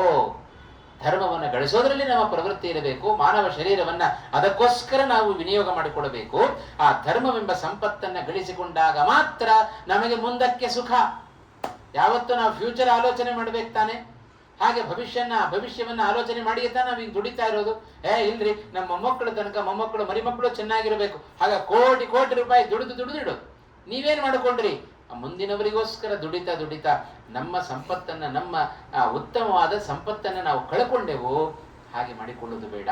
ನಮ್ಮ ಉದ್ಧಾರವನ್ನ ನಾವು ಮಾಡಿಕೊಳ್ಳಬೇಕು. ಅವರವರ ಉದ್ಧಾರವನ್ನು ಅವರು ಮಾಡಿಕೊಳ್ಳೋಣ. ಮತ್ತೊಬ್ಬರ ಉದ್ಧಾರದ ಕರ್ಮ ನಮಗೇನು? ಎಷ್ಟು ಬೇಕೋ ಅಷ್ಟೇ ಮಾಡಬೇಕಂತೆ ಸಂಸಾರಕ್ಕೆ. ಅದಕ್ಕೆ ಹೇಳಿತು, ಅತಿಯಾಗಿ ಸಂಗ್ರಹ ಮಾಡಿಟ್ರೆ ಭಾಗವತ ಅವರಿಗೆ ಬಿರುದೇನು ಕೊಟ್ಟದ್ದು ಗೊತ್ತೋ? ಸಸ್ತೇನೋ ದಂಡಮರ್ಹತಿ. ತನಗೆ ಎಷ್ಟು ಬೇಕೋ ಅದಕ್ಕಿಂತಲೂ ಅತಿಯಾಗಿ ಅವ ಸಂಗ್ರಹ ಮಾಡಿ ಇಟ್ಟುಕೊಂಡ ಅಂದ್ರೆ ಅವ ಕಳ್ಳ ಅಂತ ಕರೀತು ಭಾಗವತ. ಅಂತವ್ರಿಗೆ ಏನ್ ಮಾಡಬೇಕು? ಕಳ್ಳರಿಗೆ ಏನ್ ಮಾಡಬೇಕು? ಶಿಕ್ಷೆ ಕೊಡಬೇಕು ಅಂತ ಹೇಳುತ್ತೆ ಭಾಗವತ. ಹಾಗಾಗಿ ಯಾಕೆಂದ್ರೆ ಮನೆಯಲ್ಲಿ ಸಂಗ್ರಹ ಮಾಡಿಟ್ಟುಕೊಂಡ್ರೆ ಅದು ಮತ್ತೊಬ್ಬರ ಸಂಪತ್ತನ್ನು ನಾವು ಅಪಹರಣ ಮಾಡಿಕೊಂಡಂತೆ. ಹಾಗಾಗಿ ನಿನಗೇನು ಬೇಕೋ ಅಷ್ಟು ಸಂಪತ್ತನ್ನ ಮಾತ್ರ ನೀನು ಸಂಪಾದನೆ ಮಾಡು. ಉಳಿದ ಎಲ್ಲ ಸಮಯವನ್ನ ಭಗವಂತನಿಗೋಸ್ಕರ ಮೀಸಲಾಗಿಡು. ಇದೇ ಭಾಗವತ ಕೊಟ್ಟ ನಮಗೆ ಉತ್ತಮವಾದ ಸಂದೇಶ. ಆ ಹಿನ್ನೆಲೆಯಲ್ಲಿ ಇದೆಲ್ಲ ಪುರಾಣ ಇತಿಹಾಸಗಳ ನುಡಿ. ಹೀಗಾದರೆ ರಾವಣನು ಸೀತೆಗೆ ಉಪದೇಶವನ್ನು ಕೊಡ್ತಾ ಇದ್ದಾನೆ. ಕಳೆದು ಹೋದ ಕ್ಷಣ ಒಂದು ಮತ್ತೆ ವಾಪಸ್ ಬರೋದಿಲ್ಲ ಸೀತೆ, ಹಾಗೆ ಕಳೆದು ಹೋದ ಯೌವನವೂ ಕೂಡ ಮತ್ತೆ ವಾಪಸ್ ಬರೋದಿಲ್ಲ. ಹಾಗಾಗಿ ಉತ್ತಮವಾದ ಯೌವನದಿಂದ ಕೂಡಿದ ನೀನು ನನ್ನನ್ನು ವರಿಸು, ನನ್ನ ಜೊತೆಗೆ ಸುಖ ಪಡು. ಹೀಗೆ ಉಪದೇಶವನ್ನು ಕೊಡ್ತಾ ಇದ್ದಾನೆ ರಾವಣ. ಕಾಮಾಂಧನಾಗಿದ್ದಾನೆ. ಕಾಮಾಂಧರಿಗೆ ಏನಾಗತ್ತಪ್ಪ ಅಂದ್ರೆ ಧರ್ಮದಲ್ಲಿ ಕುರುಡಾಗಿ ಬಿಡುತ್ತಾರೆ. ಅವರೆಲ್ಲರೂ ಕೂಡ ಧರ್ಮವನ್ನೇ ಮರೆತು ಬಿಡುತ್ತಾರೆ. ಅದಕ್ಕೆ ಕಾಮಾರ್ಥಾನಾಂ ನಭಯಂ ನ ಲಜ್ಜಾ ಅಂತ ಹೇಳ್ತಾರೆ. ಯಾರು ಕಾಮದಲ್ಲಿ ಆಸಕ್ತರಾಗಿರ್ತಾರೆಯೋ ಅವರಿಗೆ ಯಾರ ಭಯವೂ ಇಲ್ಲ, ಯಾವ ನಾಚಿಕೆಯೂ ಇಲ್ಲ. ಅದಕ್ಕೆ ಒಂದು ಮಾತು ಹೇಳ್ತಾರೆ ನೋಡ್ರಿ, ಕಾಮಿನೀ ಜಿಜ್ಞಾಸ ಸರ್ವಕಾರ್ಯ ಪ್ರತಿಬಂಧಿಕ. ನಿರಂತರ ಕಾಮದ ಬಗ್ಗೆಯೇ ನಾವು ಆಲೋಚನೆಯನ್ನು ಮಾಡ್ತಾ ಇದ್ದೇವೆ. ಕಾಮ ಅಂದ್ರೆ ಅಪೇಕ್ಷೆ ಅಂತ ಅರ್ಥ. ಆ ಅಪೇಕ್ಷೆ ನಾನಾ ರೀತಿಯಾಗಿದ್ದೆ ಇದ್ದಾರೆ. ಒಬ್ಬೊಬ್ಬರಿಗೆ ಒಂದೊಂದು ರೀತಿಯಾದ ಇಚ್ಛೆಗಳು ಬರ್ತಾ ಇರ್ತಾರೆ. ಹಾಗಾಗಿ ಕೇವಲ ಇಚ್ಛೆಯ ಬೆನ್ನತ್ತಿ ಹೋದರೆ ನಾವು ಯಾವ ಸಾಧನೆಯನ್ನು ಮಾಡ್ಲಿಕ್ಕಾಗುವುದಿಲ್ಲ. ಕಾಮಿನಿ ಜಿಜ್ಞಾಸ ಸರ್ವಕಾರ್ಯ ಪ್ರತಿಬಂಧಿಕ. ಎಲ್ಲ ಕಾರ್ಯಕ್ಕೂ ಅದು ಪ್ರತಿಬಂಧನ ಆಗಿಬಿಡುತ್ತೆ. ಯಾವುದಕ್ಕೂ ಮೂಡಿಲ್ಲ.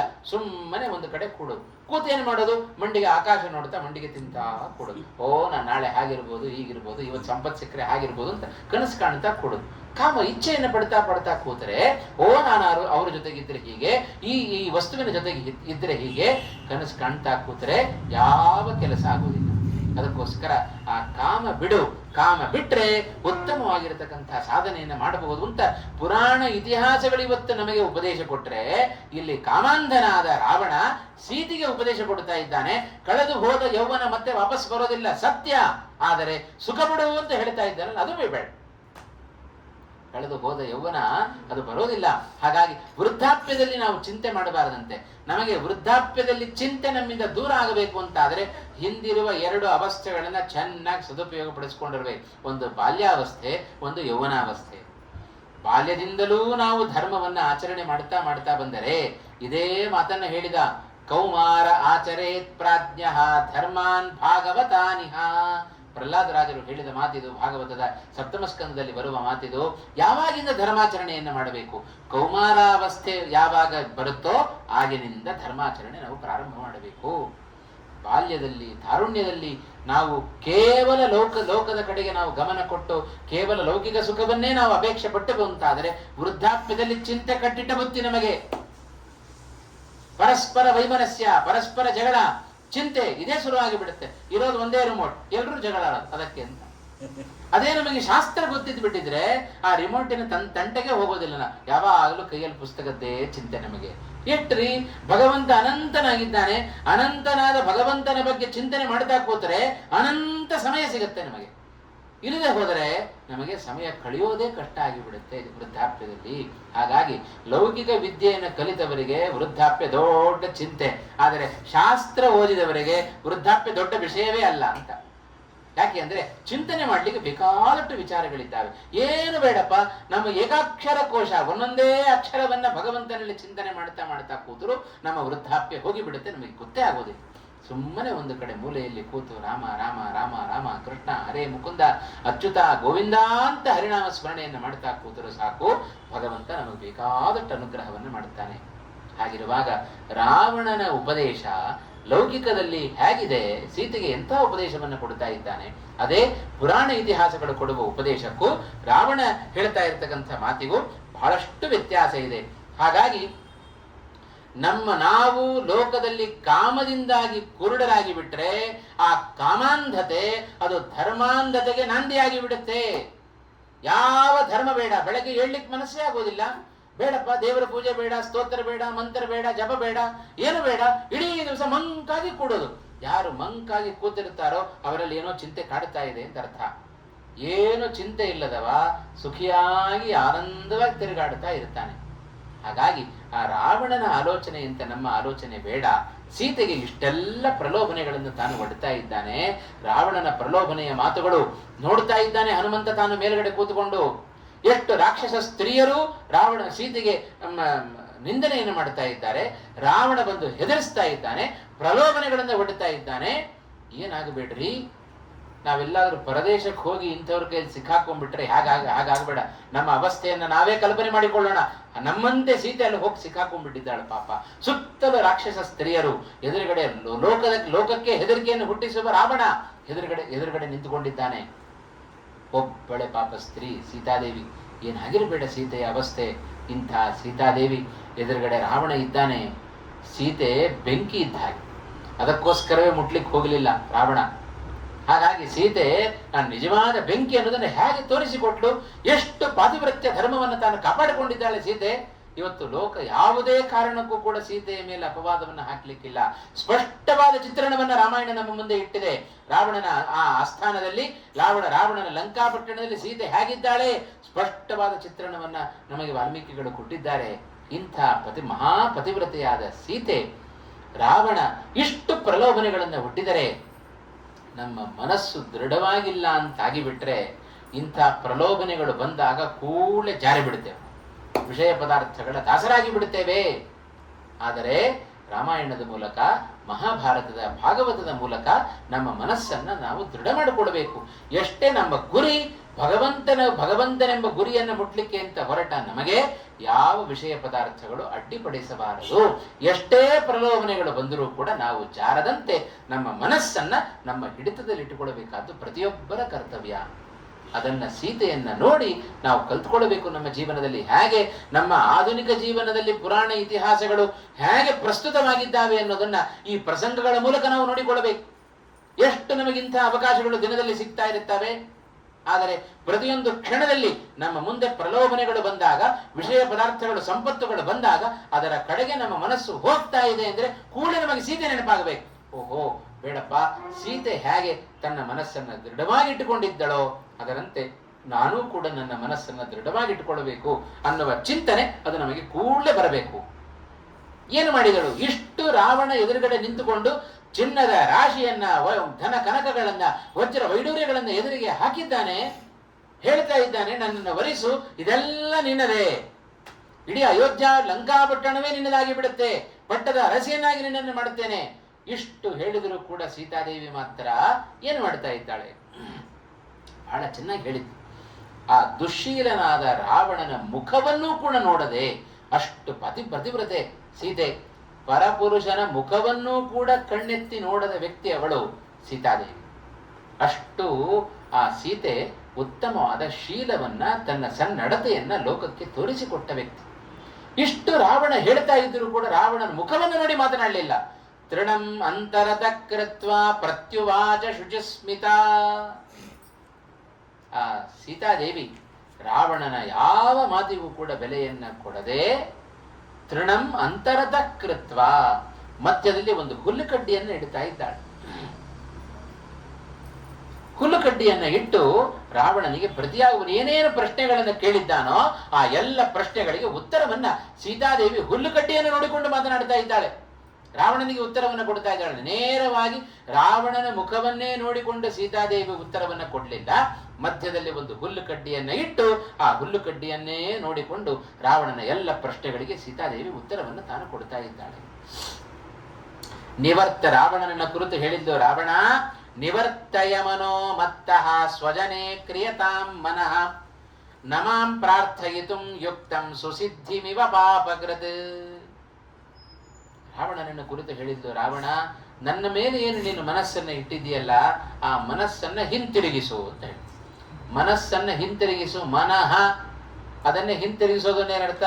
ನನಗೆ ನಮಸ್ಕಾರ ಮಾಡು ಅಂತ ಅರ್ಥ. ಮನಸ್ಸನ್ನ ಹಿಂತಿರುಗಿಸಿದ್ರೆ ನಮಃ ಆಗಿ ಬಿಡುತ್ತದು. ಅರೆ ನೀನು ನನಗೆ ನಮಸ್ಕಾರ ಮಾಡು, ನನ್ನ ಮೇಲೆ ಮನಸ್ಸನ್ನ ಇಡಬೇಡ, ನಿನ್ನ ಮನಸ್ಸನ್ನ ಹಿಂತಿರುಗಿಸಿಕೋ. ಅದನ್ನ ಯಾರ ಮೇಲೆ ಇಡು? ನಿನ್ನ ರಾಕ್ಷಸ ಸ್ತ್ರೀಯರ ಮೇಲೆ ಆ ಮನಸ್ಸನ್ನ ಹಾಕು, ನನ್ನ ಮೇಲೆ ಆ ಮನಸ್ಸನ್ನ ಹಾಕಬೇಡ. ನಿವರ್ತಯ ಮನೋ ಮತ್ತಃ ಸ್ವಜನೇ ಕ್ರಿಯತಾಂ ಮನಃ, ನಿನ್ನವರ ಮೇಲೆ, ರಾಕ್ಷಸ ಸ್ತ್ರೀಯರ ಮೇಲೆ ನಿನ್ನ ಮನಸ್ಸಿರಲಿ. ನಮಾಂ ಪ್ರಾರ್ಥಯಿತುಂ ಯುಕ್ತಂ, ನನ್ನನ್ನ ಪ್ರಾರ್ಥನೆ ಮಾಡಲಿಕ್ಕೆ ನೀನು ಯುಕ್ತನಲ್ಲ. ಸುಸಿದ್ಧಿಮಿವ ಪಾಪಕೃತ, ಅತ್ಯಂತ ಪಾಪಿಯಾದ ನೀನು ಶೀಲವತಿಯಾದ ನನ್ನನ್ನು ನೀನು ಬಯಸೋದು ಅದು ಯೋಗ್ಯ ಅಲ್ಲ. ನಾನು ಯಾವತ್ತಿದ್ರೂ ಅದು ರಾಮನ ಸ್ವತ್ತೇ ವಿನಃ ಉಳಿದವರ ಸ್ವತ್ತಾಗಲಿಕ್ಕೆ ಸಾಧ್ಯ ಇಲ್ಲ ಎಂದೂ ಕೂಡ ಲಕ್ಷ್ಮೀದೇವಿ ಹಾಗೆ. ಲಕ್ಷ್ಮೀದೇವಿ ಯಾವತ್ತಿದ್ರೂ ನಾರಾಯಣನ ಸ್ವತ್ತೇ ವಿನಃ ಮತ್ತೊಬ್ಬರ ಸ್ವತ್ತಲ್ಲ. ಹಾಗೇನಾದ್ರೂ ಆಗಿಬಿಟ್ರೆ ಏನಾಗಿಬಿಡುತ್ತೆ? ಇದೇ ರುಕ್ಮಿ ಏನು ಮಾಡಿದ? ರುಕ್ಮಿಣಿಯನ್ನ ಶಿಶುಪಾಲನೆ ಕೊಡಬೇಕು ಅಂತ ತೀರ್ಮಾನ ಮಾಡಿದ. ಮಹಾಭಾರತದ ಕಥೆಯನ್ನು ನಾವು ಕೇಳುತ್ತೇವೆ. ಕೃಷ್ಣ ಬಂದ, ಅನಾಯಾಸವಾಗಿ ಎಲ್ಲರೂ ನೋಡ್ತಾ ಇರುವಂತೆ ರುಕ್ಮಿಣಿಯನ್ನ ಕರ್ಕೊಂಡು ಹೋಗೇ ಬಿಟ್ಟ. ಎಲ್ಲವನ್ನ ಕಳ್ಕೊಂಡ್ಬಿಟ್ಟ ರುಕ್ಮಿ. ಯಾಕೆ ಅಂದರೆ ಯಾವತ್ತಿದ್ರು ನಮ್ಮ ಕೈಯಲ್ಲಿ ರುಕ್ಮಿಣಿ ಅಂದ್ರೆ ಏನು? ಸಾಕ್ಷಾತ್ ಸಂಪತ್ತು ಅಂತ ಅರ್ಥ. ಸಂಪತ್ತಿನ ರೂಪದಲ್ಲಿ ನಮ್ಮ ಬಳಿಯಲ್ಲಿ ಲಕ್ಷ್ಮೀದೇವಿ ಇರ್ತಾಳೆ. ಆ ಲಕ್ಷ್ಮೀದೇವಿಯನ್ನು ಏನ್ ಮಾಡಬೇಕು?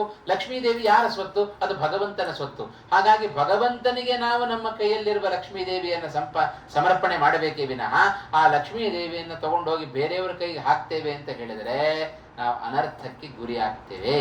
ಹಾಗೆ ಶಿಶುಪಾಲ, ಜರಾಸಂಧ ಇವರೆಲ್ಲರೂ ಸೋಲನ್ನ ಪಡೆದುಕೊಂಡರೋ ಅದರಂತೆ ಭಗವಂತನ ಎದುರಿಗೆ ನಾವು ಸೋತು ಹೋಗಿಬಿಡುತ್ತೇವೆ.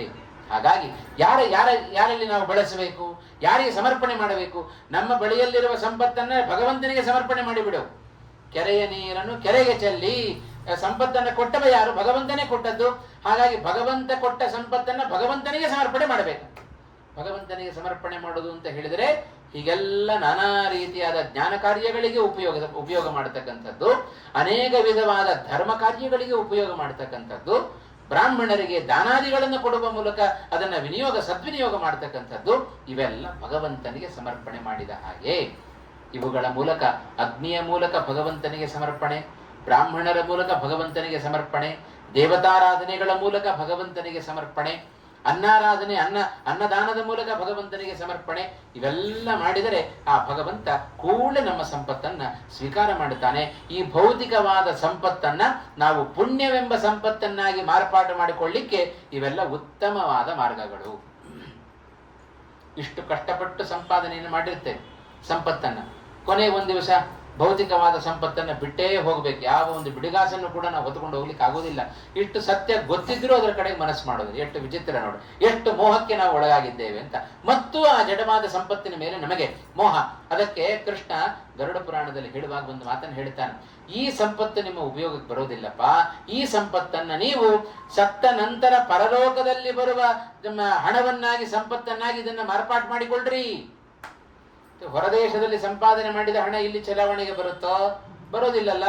ನಮ್ಮ ದೃಷ್ಟಾಂತ ಇಲ್ಲೇ ಇದೆ. ಏನ್ ಮಾಡ್ತೇವೆ? ಇಲ್ಲಿಯ ಹಣವನ್ನಾಗಿ ನಾವು ಬದಲಾವಣೆ ಮಾಡಿಕೊಂಡು ಇಲ್ಲಿ ಆ ಹಣವನ್ನು ಚಲಾವಣೆ ಮಾಡ್ತೇವೆ. ಹಾಗೆ ನಾವು ಈ ಲೋಕದಲ್ಲಿ ಸಂಪಾದನೆ ಮಾಡಿದ ಸಂಪತ್ತು ಪರಲೋಕದಲ್ಲಿ ಚಲಾವಣೆಗೆ ಬರೋದಿಲ್ಲ. ಪರಲೋಕದಲ್ಲಿ ಚಲಾವಣೆಗೆ ಬರುವ ಸಂಪತ್ತು ಅಂದರೆ ಒಂದೇ, ಅದು ಧರ್ಮ ಮಾತ್ರ. ಆ ಧರ್ಮವೆಂಬ, ಅದಕ್ಕೆ ದಾಸರು ಹೇಳಿದ್ದು ಧರ್ಮವೆಂಬ ಸಂಪತ್ತನ್ನ ಗಳಿಸಿರೋ ಅಂತ ಹೇಳಿ.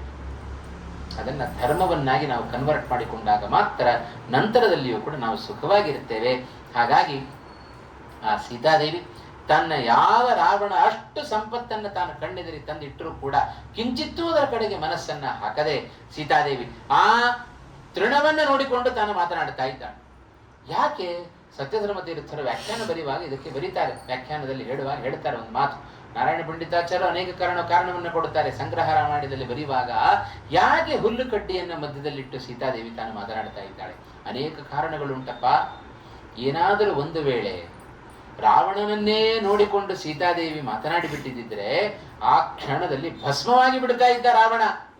ಆ ಸೀತಾದೇವಿಯ ಕೆಂಗಣ್ಣಿಗೆ ಗುರಿಯಾಗಿ ಆ ಕ್ಷಣದಲ್ಲಿ ಭಸ್ಮವಾಗಿ ಬಿಡ್ತಾ ಇದ್ದ ರಾವಣ. ಹಾಗಾಗಬಾರದಲ್ಲ.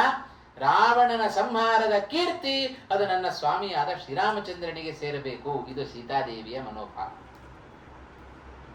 ಹಾಗಾಗಿಯೇ ಹನುಮಂತನು ಕೈ ಬಿಟ್ಟದ್ದು ರಾವಣನನ್ನ ಅದೇ ಉದ್ದೇಶಕ್ಕೋಸ್ಕರ. ಒಂದು ಕ್ಷಣ ಸಾಕಾಗಿತ್ತು ರಾವಣನನ್ನ. ಇಲ್ಲೇ ಬರುತ್ತೆ ಮುಂದೆ ಸುಂದರಕಾಂಡದಲ್ಲಿ. ರಾವಣನ ಎದುರಿಗೆ ಹೋಗಿ ನಿಂತಾಗ ಒಂದು ಕ್ಷಣ ಸಾಕಾಗಿತ್ತು ಹನುಮಂತನಿಗೆ ರಾವಣನ ಸಂಹಾರ ಮಾಡಲಿಕ್ಕೆ. ಸಂಹಾರ ಮಾಡಲಿಲ್ಲ ಹನುಮಂತ. ಯಾಕೆ? ರಾವಣನ ಸಂಹಾರದ ಕೀರ್ತಿ ಅದನ್ನ ಸ್ವಾಮಿಯಾದ ಶ್ರೀರಾಮಚಂದ್ರನಿಗೆ ಸಲ್ಲಬೇಕು. ಇದು ಸೀತಾದೇವಿಯ ಹನುಮಂತರ ಅಭಿಪ್ರಾಯ ಹೇಗಿದೆ ಅನ್ನೋದನ್ನು ನಾವು ಅರ್ಥ ಮಾಡಿಕೊಳ್ಬೇಕು ಅಂತ. ಹಾಗಾಗಿ ತೃಣವನ್ನ ಹುಲ್ಲು ಕಡ್ಡಿಯನ್ನು ಮಧ್ಯದಲ್ಲಿಟ್ಟು ಸೀತಾದೇವಿ ತಾನು ಮಾತನಾಡುತ್ತಾ ಇದ್ದಾಳೆ. ರಾವಣನನ್ನ ನೇರವಾಗಿ ನೋಡಲಿಲ್ಲ. ಇನ್ನೂ ಒಂದು ಕಾರಣ ಕೊಡ್ತಾ ಇದ್ದಾರೆ. 3-4 ಕಾರಣಗಳನ್ನ ಕೊಡ್ತಾ ಇದ್ದಾರೆ. ಯಾಕೆ ಅಂದರೆ ರಾವಣನಿಗೆ ಸೂಚನೆ ಮಾಡ್ತಾ ಇದ್ದಾಳೆ. ಮಧ್ಯದಲ್ಲಿ ಹುಲ್ಲು ಕಡ್ಡಿಯನ್ನ ಇಟ್ಟು ಸೀತಾದೇವಿ ತಾನು ಮಾತನಾಡ್ತಾ ಇದ್ದಾಳೆ ಅಂತ ಹೇಳಿದರೆ, ರಾವಣ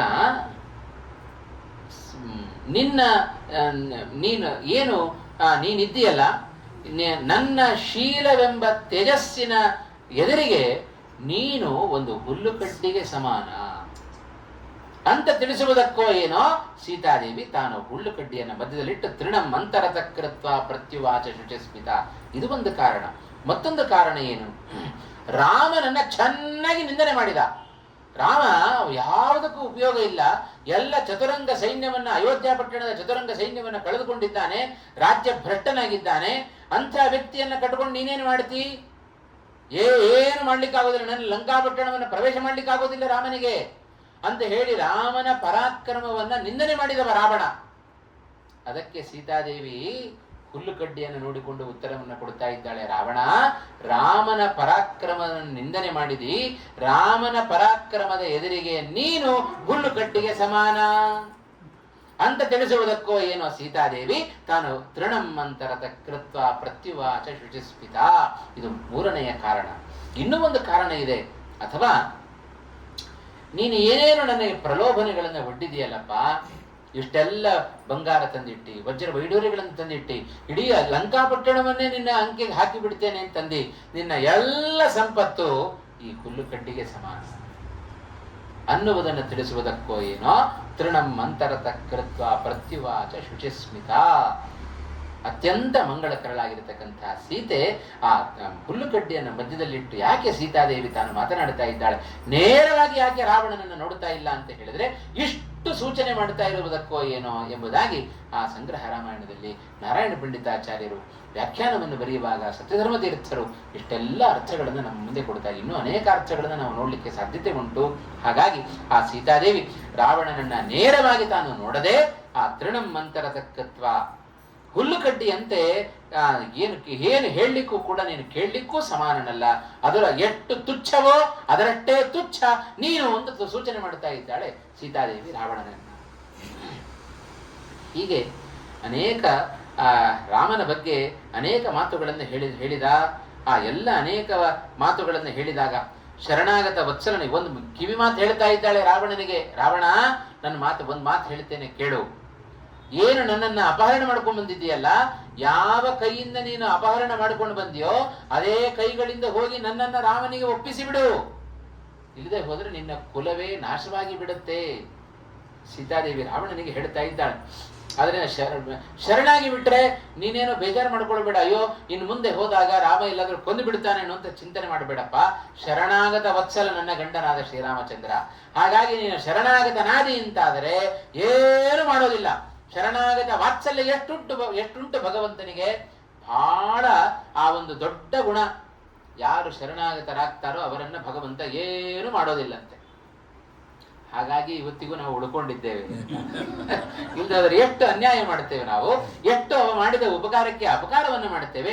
ಒಂದು ಕ್ಷಣವಾದರೂ ಏನೋ ಭಾರಿ ಸಂಪತ್ತು ಬಂತಪ್ಪ, ಚೆನ್ನ ಮೃಷ್ಟಾನ್ನ ಭೋಜನ ಮಾಡಿದ್ದೇವೆ ಇವತ್ತು, ಏನಾದ್ರೂ ಭಗವಂತನ ಸ್ಮರಣೆ ಮಾಡಿಕೊಳ್ತೇವೆ. ಚೆನ್ನಾಗಿ ನಿದ್ರೆ ಮಾಡಿ ಹೇಳುತ್ತೇವಲ್ಲ, ಏನಾದ್ರೂ ಭಗವಂತನ ಸ್ಮರಣೆ ಮಾಡಿಕೊಳ್ತೇವೆ. ನಿದ್ರೆ ಮಾಡಿದಾಗಲೂ ಭಗವಂತನ ಸ್ಮರಣೆ ಇಲ್ಲ, ಎಚ್ಚರ ಇದ್ದಾಗಲೂ ಭಗವಂತನ ಸ್ಮರಣೆ ಇಲ್ಲ, ಸುಖ ಪಡುವಾಗಲೂ ಭಗವಂತನ ಸ್ಮರಣೆ ಇಲ್ಲ. ದುಃಖ ಬಂದಾಗ ಮಾತ್ರ, ಸಂಕಟ ಬಂದಾಗ ಮಾತ್ರ ವೆಂಕಟರಮಣ ನೆನಪಾಗತ್ತೆ. ಇಲ್ಲದೆ ಹೋದ್ರೆ ಭಗವಂತನಿಗೂ ನಮಗೂ ಸಂಬಂಧವೇ ಇಲ್ಲದಂತೆ ಇದ್ದು ಬಿಡ್ತೇವೆ ಅಂತ. ಇಷ್ಟಾದರೂ ನಮ್ಮನ್ನ ಉಳಿಸ್ತಾ ಇದ್ದಾನೆ ಇವತ್ತು ಅಂತ ಹೇಳಿದರೆ ಅವನ ವಾತ್ಸಲ್ಯವೇ ಅದಕ್ಕೆ ಕಾರಣ. ಹಾಗಾಗಿ ಭಗವಂತ ಒಂದು ಕ್ಷಣ ಸ್ವಾಮಿ ನಾನು ನೀನು ಶರಣಾಗತನಾಗಿದ್ದೇನೆ ಅಂತ ಹೇಳಿಬಿಟ್ರೆ ಭಗವಂತ ಎಲ್ಲಿದ್ದರೂ ಕೂಡ ಓಡಿ ಬಂದ್ಬಿಡ್ತಾನೆ. ಅದಕ್ಕೋಸ್ಕರವೇ ಗಜೇಂದ್ರನನ್ನು ಉದ್ಧಾರ ಮಾಡಿದ್ದು ಭಗವಂತ. ಒಂದಲ್ಲ ಎರಡಲ್ಲ, 1000 ವರ್ಷ ಪ್ರಯತ್ನ ಪಟ್ಟ ಅಹಂಕಾರದಿಂದ ಗಜೇಂದ್ರ ಆ ಮೊಸಳೆಯ ಬಾಯಿಂದ ಬಿಡಿಸ್ಕೊಳ್ಳಬೇಕು ಅಂತ ಕೊನೆಗೆ ಅರಿವಾಯಿತು. ಓಹೋ ಇದು ನನ್ನ ಕೈಯಿಂದ ಸಾಧ್ಯ ಇಲ್ಲ, ಇದಕ್ಕೆ ಭಗವಂತನೇ ಬರಬೇಕು ಅಂತ ಅರಿವಾದಾಗ ಅಲ್ಲಿಯೇ ಇದ್ದ ಒಂದು ಕಮಲವನ್ನ ಎತ್ತಿ ನಾರಾಯಣ ಕಿಲ ಗುರು ಭಗವನ್ ನಮಸ್ತೆ ಅಂತ ಶರಣಾಗತನಾಗುವವರೆಗೆ ಅವನಿಗೆ ಮುಕ್ತಿ ಸಿಗಲಿಲ್ಲ. ಯಾವಾಗ ಶರಣಾಗತನಾದನೋ ಮರುಕ್ಷಣದಲ್ಲಿ ಬಿಡುಗಡೆ ಆಯ್ತು ಅವನಿಗೆ. ಅಲ್ಲೇ ಇದ್ದ ಭಗವಂತ. ತತ್ರಾಖಿಲಾಮರವರೋ ಹರಿರಾವಿರಾಸೀತ್. ಎಷ್ಟು ಶರಣಾಗತ ವತ್ಸಲ ಭಗವಂತ ಅಂತ ಹೇಳಿದರೆ, ಏನಾದ್ರೂ ತನ್ನ ಭಕ್ತರಿಗೆ ಅಪಾಯ ಬರುತ್ತೆ ಅಂತ ಗೊತ್ತಾಗುತ್ತಲ್ಲ, ಅದಕ್ಕಿಂತ ಅಪಾಯ ಬರೋದಕ್ಕಿಂತ ಮುಂಚೆ ಅವನಲ್ಲಿ ಬಿಡ್ತಾನಂತೆ. ಇದು ಭಗವಂತನ ಕಾರುಣ್ಯ.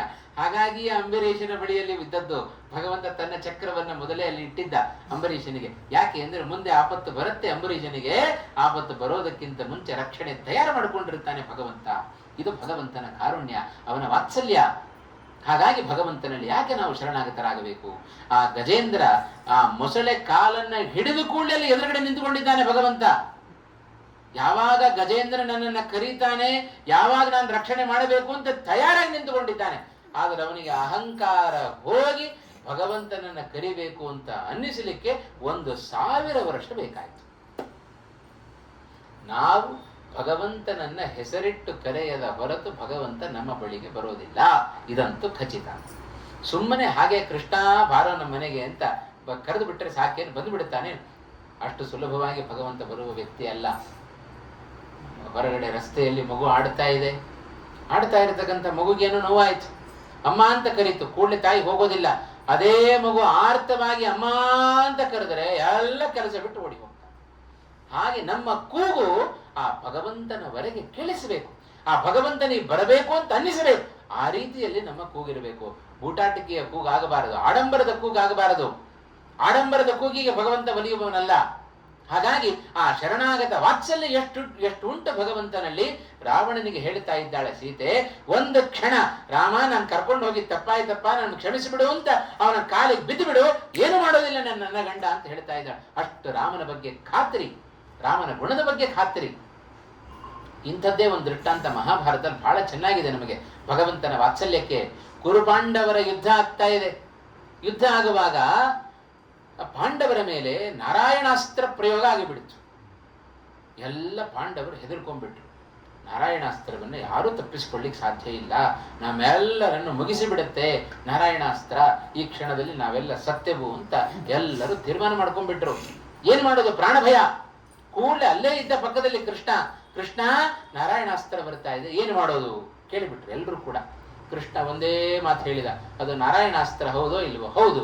ಹಾಗಾದ್ರೆ ನೀವು ಉಳ್ಕೊಳ್ಬೇಕು ಅಂತಾದ್ರೆ ಆ ನಾರಾಯಣಾಸ್ತ್ರಕ್ಕೆ ಎಲ್ಲರೂ ತಲೆಬಾಗಿರಿ ಒಮ್ಮೆ ಅಂತ ಎಲ್ಲರೂ ಶರಣಾಗತರಾಗಿ ಬಿಡಿ, ಆ ಅಸ್ತ್ರ ಏನು ಮಾಡೋದಿಲ್ಲ ಅಂತ ಹೇಳ್ತಾನೆ ಕೃಷ್ಣ. ಯಾಕೆ ಅಂದ್ರೆ ನಾರಾಯಣಾಸ್ತ್ರಕ್ಕೆ ಅಭಿಮಾನಿ ನಾರಾಯಣ, ಅವ ಶರಣಾಗತ ವತ್ಸಲ. ಹಾಗಾಗಿ ಯಾರು ಶರಣಾಗತರಾಗ್ತಾರೆ ಅವರಿಗೇನು ಮಾಡೋದಿಲ್ಲ ಅಂತ ತಾನು ಆ ನಾರಾಯಣನೇ ಇಲ್ಲಿ ಕೃಷ್ಣನಾಗಿ ತಾನೇ ಸೂಚನೆ ಕೊಟ್ಟ. ಇದು ನನ್ನ ಗುಣ, ಶರಣಾಗತರಾದವರಿಗೆ ನಾನೇನು ಮಾಡೋದಿಲ್ಲ, ಹಾಗಾಗಿ ನಿಮ್ಮೆಲ್ಲರ ಪ್ರಾಣ ಉಳಿಬೇಕು ಅಂತಾದ್ರೆ ಆ ನಾರಾಯಣಾಸ್ತ್ರಕ್ಕೆ ತಲೆಬಾಗ್ರಿ ಅಂತ ಹೇಳಿಸಿ ತಾನು ಹೇಳಿ ಎಲ್ಲ ಪಾಂಡವರನ್ನ ತಲೆ ಬಗ್ಗಿಸಿ ಎಲ್ಲರ ಪ್ರಾಣವನ್ನು ಉಳಿಸಿದವ ಶ್ರೀಕೃಷ್ಣ ಪರಮಾತ್ಮ. ಇದು ಭಗವಂತನ ಕಾರುಣ್ಯ, ಭಗವಂತನ ವಾತ್ಸಲ್ಯ ಅಂತ ಹೇಳಿದರೆ ಒಂದು ಕ್ಷಣ ನಮ್ಮ ಬಿಗುಮಾನ ಯಾವತ್ತಿದ್ರೂ ತಲೆ ಎತ್ತುಕೊಂಡೇ ತಿರುಗಾಡ್ತಾ ಇರ್ತೇವೆ. ನಾನು ಹೇಳಿದ್ದೆ ಮೊನ್ನೆ ಮೈಸೂರಲ್ಲೂ ಕೂಡ ಹೇಳಿದೆ, ನಾನು ಭಗವಂತನ ಬಳಿಯಲ್ಲಿ ಹೋಗುವಾಗ ತಲೆ ತಗ್ಗಿಸಿ ನಡಿಬೇಕು, ತಲೆ ಎತ್ತಿ ನಡೆಯೋದಲ್ಲ. ತಲೆ ತಗ್ಗಿಸಿ ನಿಂತು ಭಗವಂತನ ಪಾದಾರವಿಂದಗಳಲ್ಲಿ ನಾವು ಶರಣಾಗತರಾದರೆ ನಮ್ಮ ಗಲ್ಲ ಹಿಡಿದು ಮೇಲಕ್ಕೆ ಎತ್ತುತ್ತಾನೆ. ತ್ರಿವಕ್ರೆಯ ಆ ಗಲ್ಲವನ್ನ ಎತ್ತಿ ಹಿಡಿದ ಹಾಗೆ ಭಗವಂತ ನಮ್ಮ ತಲೆಯನ್ನೇ ಎತ್ತುತ್ತಾನೆ. ನಮ್ಮ ಯಾರ ತಲೆಯನ್ನ ಭಗವಂತ ಎತ್ತುತ್ತಾನೋ ಆ ತಲೆ ಎಂದು ಬಗ್ಗದಂತೆ ಅವನೇ ನೋಡಿಕೊಳ್ತಾನೆ. ಇದು ಭಗವಂತನ ಗುಣ. ಅದೇ ತಲೆ ಎತ್ತಿ ನಿಂತರೆ ಅವ ಬಗ್ಗಿಸ್ತಾನೆ, ಬಗ್ಸು ತಲೆನ ಅಂತ ಬಗ್ಗಿಸ್ತಾನೆ. ಅವ ಬಗ್ಗಿಸಿದ ಅಂದ್ರೆ ಮತ್ತೊಮ್ಮೆ ತಲೆ ಎತ್ತಲಿಕ್ಕೆ ಸಾಧ್ಯವೇ ಇಲ್ಲ, ಹಾಗೆ ಬಗ್ಗಿಸಿ ಬಿಡ್ತಾನೆ ನಮ್ಮನ್ನ ಅಂತ. ಹಾಗಾಗಿ ಹರಿ ಗುರುಗಳ ಎದುರಿಗೆ, ಭಗವಂತನ ಎದುರಿಗೆ, ವಾಯುದೇವರ ಎದುರಿಗೆ ನಾವು ನಿಲ್ಲುವಾಗ ಹೇಗಿರಬೇಕು? ತಲೆ ತಗ್ಗಿಸಿ ನಿಲ್ಲು, ತಲೆ ಬಗ್ಗಿ ನಿಲ್ಲು ಅಂತ ಜೀವೋತ್ತಮರಾದ ವಾಯುದೇವರೇ ಭಗವಂತನ ಎದುರಿಗೆ ಕೈ ಮುಗಿದು ಸದಾ ತಲೆ ತಗ್ಗಿಸಿರುವಾಗ ನಾವ್ಯಾವ ಮಹಾ? ನಮಗ್ಯಾಕೆ ಅಹಂಕಾರ? ಏನೋ ಸಂಪತ್ತಿದೆಯೋ, ವಿದ್ಯೆ ಇದೆಯೋ, ಗುಣ ಇದೆಯೋ, ರೂಪ ಇದೆಯೋ, ಯಾವುದು ಶಾಶ್ವತ ಅಲ್ಲಲ್ಲ. ಏನಿದ್ರು ಕೂಡ ವಾಯುದೇವರಿಗಿಂತ ಹೆಚ್ಚಿಗೆ ಪಡೀಲಿಕ್ಕೆ ಸಾಧ್ಯ ಏನ್ರಿ? ಅಥವಾ ಲಕ್ಷ್ಮೀದೇವಿಗಿಂತ ಹೆಚ್ಚು ಪಡೀಲಿಕ್ಕೆ ಸಾಧ್ಯವೋ? ಅಥವಾ ಭಗವಂತನಿಗಿಂತ ಹೆಚ್ಚು ಪಡೀಲಿಕ್ಕೆ ಸಾಧ್ಯವೋ? ಏನಿದ್ರು ನಾವು ತೃಣಕ್ಕೆ ಸಮಾನ. ಇದರಲ್ಲೂ ನಮಗೆ ಸೂಚನೆ ಕೊಡುತ್ತೆ, ತೃಣಮಂತರದ ಕೃತ್ವ. ನಮಗೂ ಸೀತಾದೇವಿ ಸೂಚನೆಯನ್ನು ಕೊಡ್ತಾ ಇದ್ದಾಳೆ. ಯಾರ್ಯಾರು ಹೀಗೆ ಅಹಂಕಾರ ಪಡುತ್ತೀರೋ ಅವರೆಲ್ಲ ನೀವು ಆ ತೃಣಕ್ಕೆ ಸಮಾನ. ಹಾಗಾಗಿ ನಾವು ಬಹಳ ಎಚ್ಚರಿಕೆಯಿಂದ ನಡಿಬೇಕು. ಇದೆಲ್ಲ ನಮಗೆ ರಾಮಾಯಣ ಇತಿಹಾಸ ನಮಗೆಲ್ಲ ಜೀವನದಲ್ಲಿ ಉತ್ತಮವಾದ ಪಾಠವನ್ನು ಕಲಿಸ್ತಾ ಇದೆ. ಈ ಹಿನ್ನೆಲೆಯಲ್ಲಿ ನಾವು ಇದನ್ನ ಅರ್ಥ ಮಾಡಿಕೊಳ್ಳಬೇಕು. ಸೀತಾದೇವಿ ಹೇಳಿದ್ಲು, ಅದರಿಂದ ಈ ರೀತಿ ನೀನು ಅಹಂಕಾರದಿಂದ ಮೆರೆಯೋದನ್ನ ಬಿಟ್ಟು ರಾಮನಲ್ಲಿ ಶರಣಾಗತನಾಗಿ ಹ್ಯಾಕ್ ಕರ್ಕೊಂಡು ಬಂದ್ಯೋ ಹಾಗೆ ನನ್ನನ್ನು ಕರ್ಕೊಂಡು ಹೋಗು, ಒಪ್ಪಿಸಿಬಿಡು, ಉದ್ಧಾರ ಆಗ್ತಿ, ನೀನು ಉಳ್ಕೊಳ್ತಿ. ಇಷ್ಟೆಲ್ಲ ಹೇಳ್ತಾಳೆ, ಬುದ್ಧಿವಾದ ಮಾತುಗಳನ್ನು ಹೇಳ್ತಾ ಇದ್ದ. ಕ್ಷಿಪ್ರಂ ತವ ಸನಾಥೋ ಮೇ ರಾಮ ಸೌಮಿತ್ರಿಣಾ ಸಹ ತೋಯಂ ಅಲ್ಪಮಿವಾದಿತ್ಯ ಪ್ರಾಣಾನ್ ಆದಾಸ್ಯತೆ ಶರೈಹಿ. ಆ ಸೀತೆ ಉಪದೇಶವನ್ನು ಕೊಡ್ತಾ ಇದ್ದಾಳೆ. ಕ್ಷಿಪ್ರಂ ತವ ಸಹ ನಾಥಃ ಮೇ ರಾಮಃ ಸೌಮಿತ್ರಿಣಾ ಸಹ ತೋಯಂ ಅಲ್ಪಮಿವಾದಿತ್ಯ ಪ್ರಾಣಾನ್ ಆದಾಸ್ಯತೆ ಶರೈಹಿ. ಹೇಳ್ತಾ ಇದ್ದಾಳೆ, ಏನಾದ್ರೂ ನಾನು ಹೇಳಿದ ಹಾಗೆ ನೀನು ಮಾಡ್ಲಿಲ್ಲವೋ? ಸೀತೆ ಬುದ್ಧಿವಾದದ ಮಾತುಗಳನ್ನು ಹೇಳ್ತಾ ಇದ್ದಾಳೆ ರಾವಣನಿಗೆ.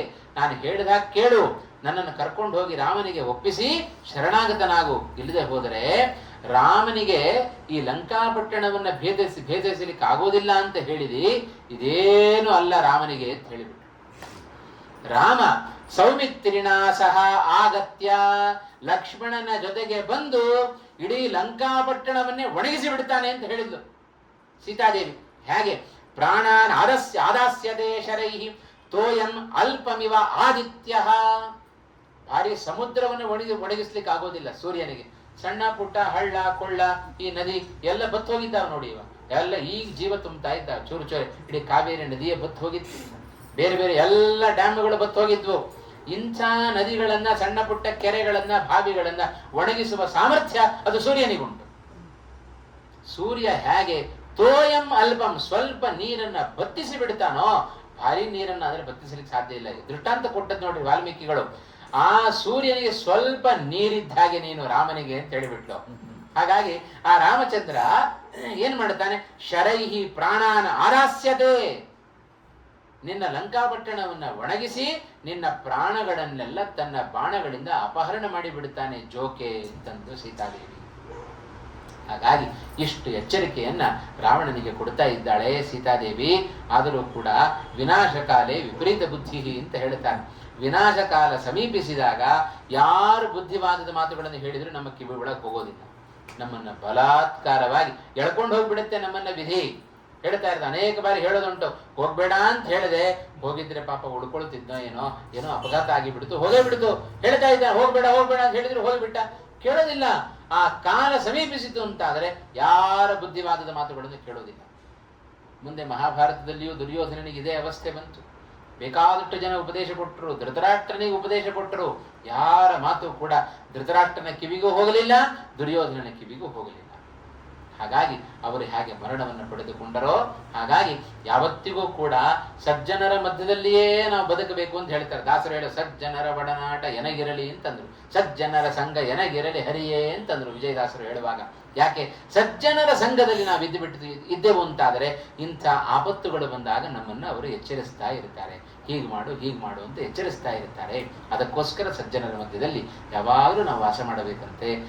ಆದರೆ ದುಷ್ಟನಾದ ರಾವಣನಿಗೆ ಸೀತೆ ಹೇಳಿದ ಯಾವ ಸಜ್ಜನಿಕೆಯ ಮಾತುಗಳು ಕೂಡ ಅವನಿಗೆ ಹಿಡಿಸಲೇ ಇಲ್ಲ.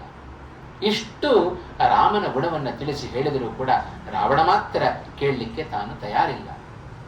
ಸೀತೆಯ ಉಪದೇಶ ಏನೋ ಆಯಿತು, ರಾವಣ ಬುದ್ಧಿ ಕಲ್ತನೋ ಇಲ್ವೋ, ಎಷ್ಟು ಬುದ್ಧಿ ಬಂತು, ರಾವಣನ ಪ್ರವೃತ್ತಿ ಏನಾಯಿತು ಮುಂದೆ ನಾಳೆ ದಿವಸ ಪ್ರವಚನದಲ್ಲಿ ನೋಡೋಣ ಅಂತ ಹೇಳ್ತಾ ಇವತ್ತಿನ ಪ್ರವಚನವನ್ನು ಮುಕ್ತಾಯ ಮಾಡ್ತಾ ಇದ್ದೇನೆ. ಕೃಷ್ಣಾರ್ಪಣಮಸ್ತು. ಕಾಯೇನ ವಾಚಾ ಮನಸೇಂದ್ರಿಯೈರ್ವಾ ಬುದ್ಧ್ಯಾತ್ಮನಾ ವಾ ಅನುಸೃತ ಸ್ವಭಾವಂ ಕರೋಮಿ ಯದ್ಯತ್ ಸಕಲಂ ಪರಸ್ಮೈ ನಾರಾಯಣಾಯೇತಿ ಸಮರ್ಪಯಾಮಿ. ಶ್ರೀಕೃಷ್ಣಾರ್ಪಣಮಸ್ತು.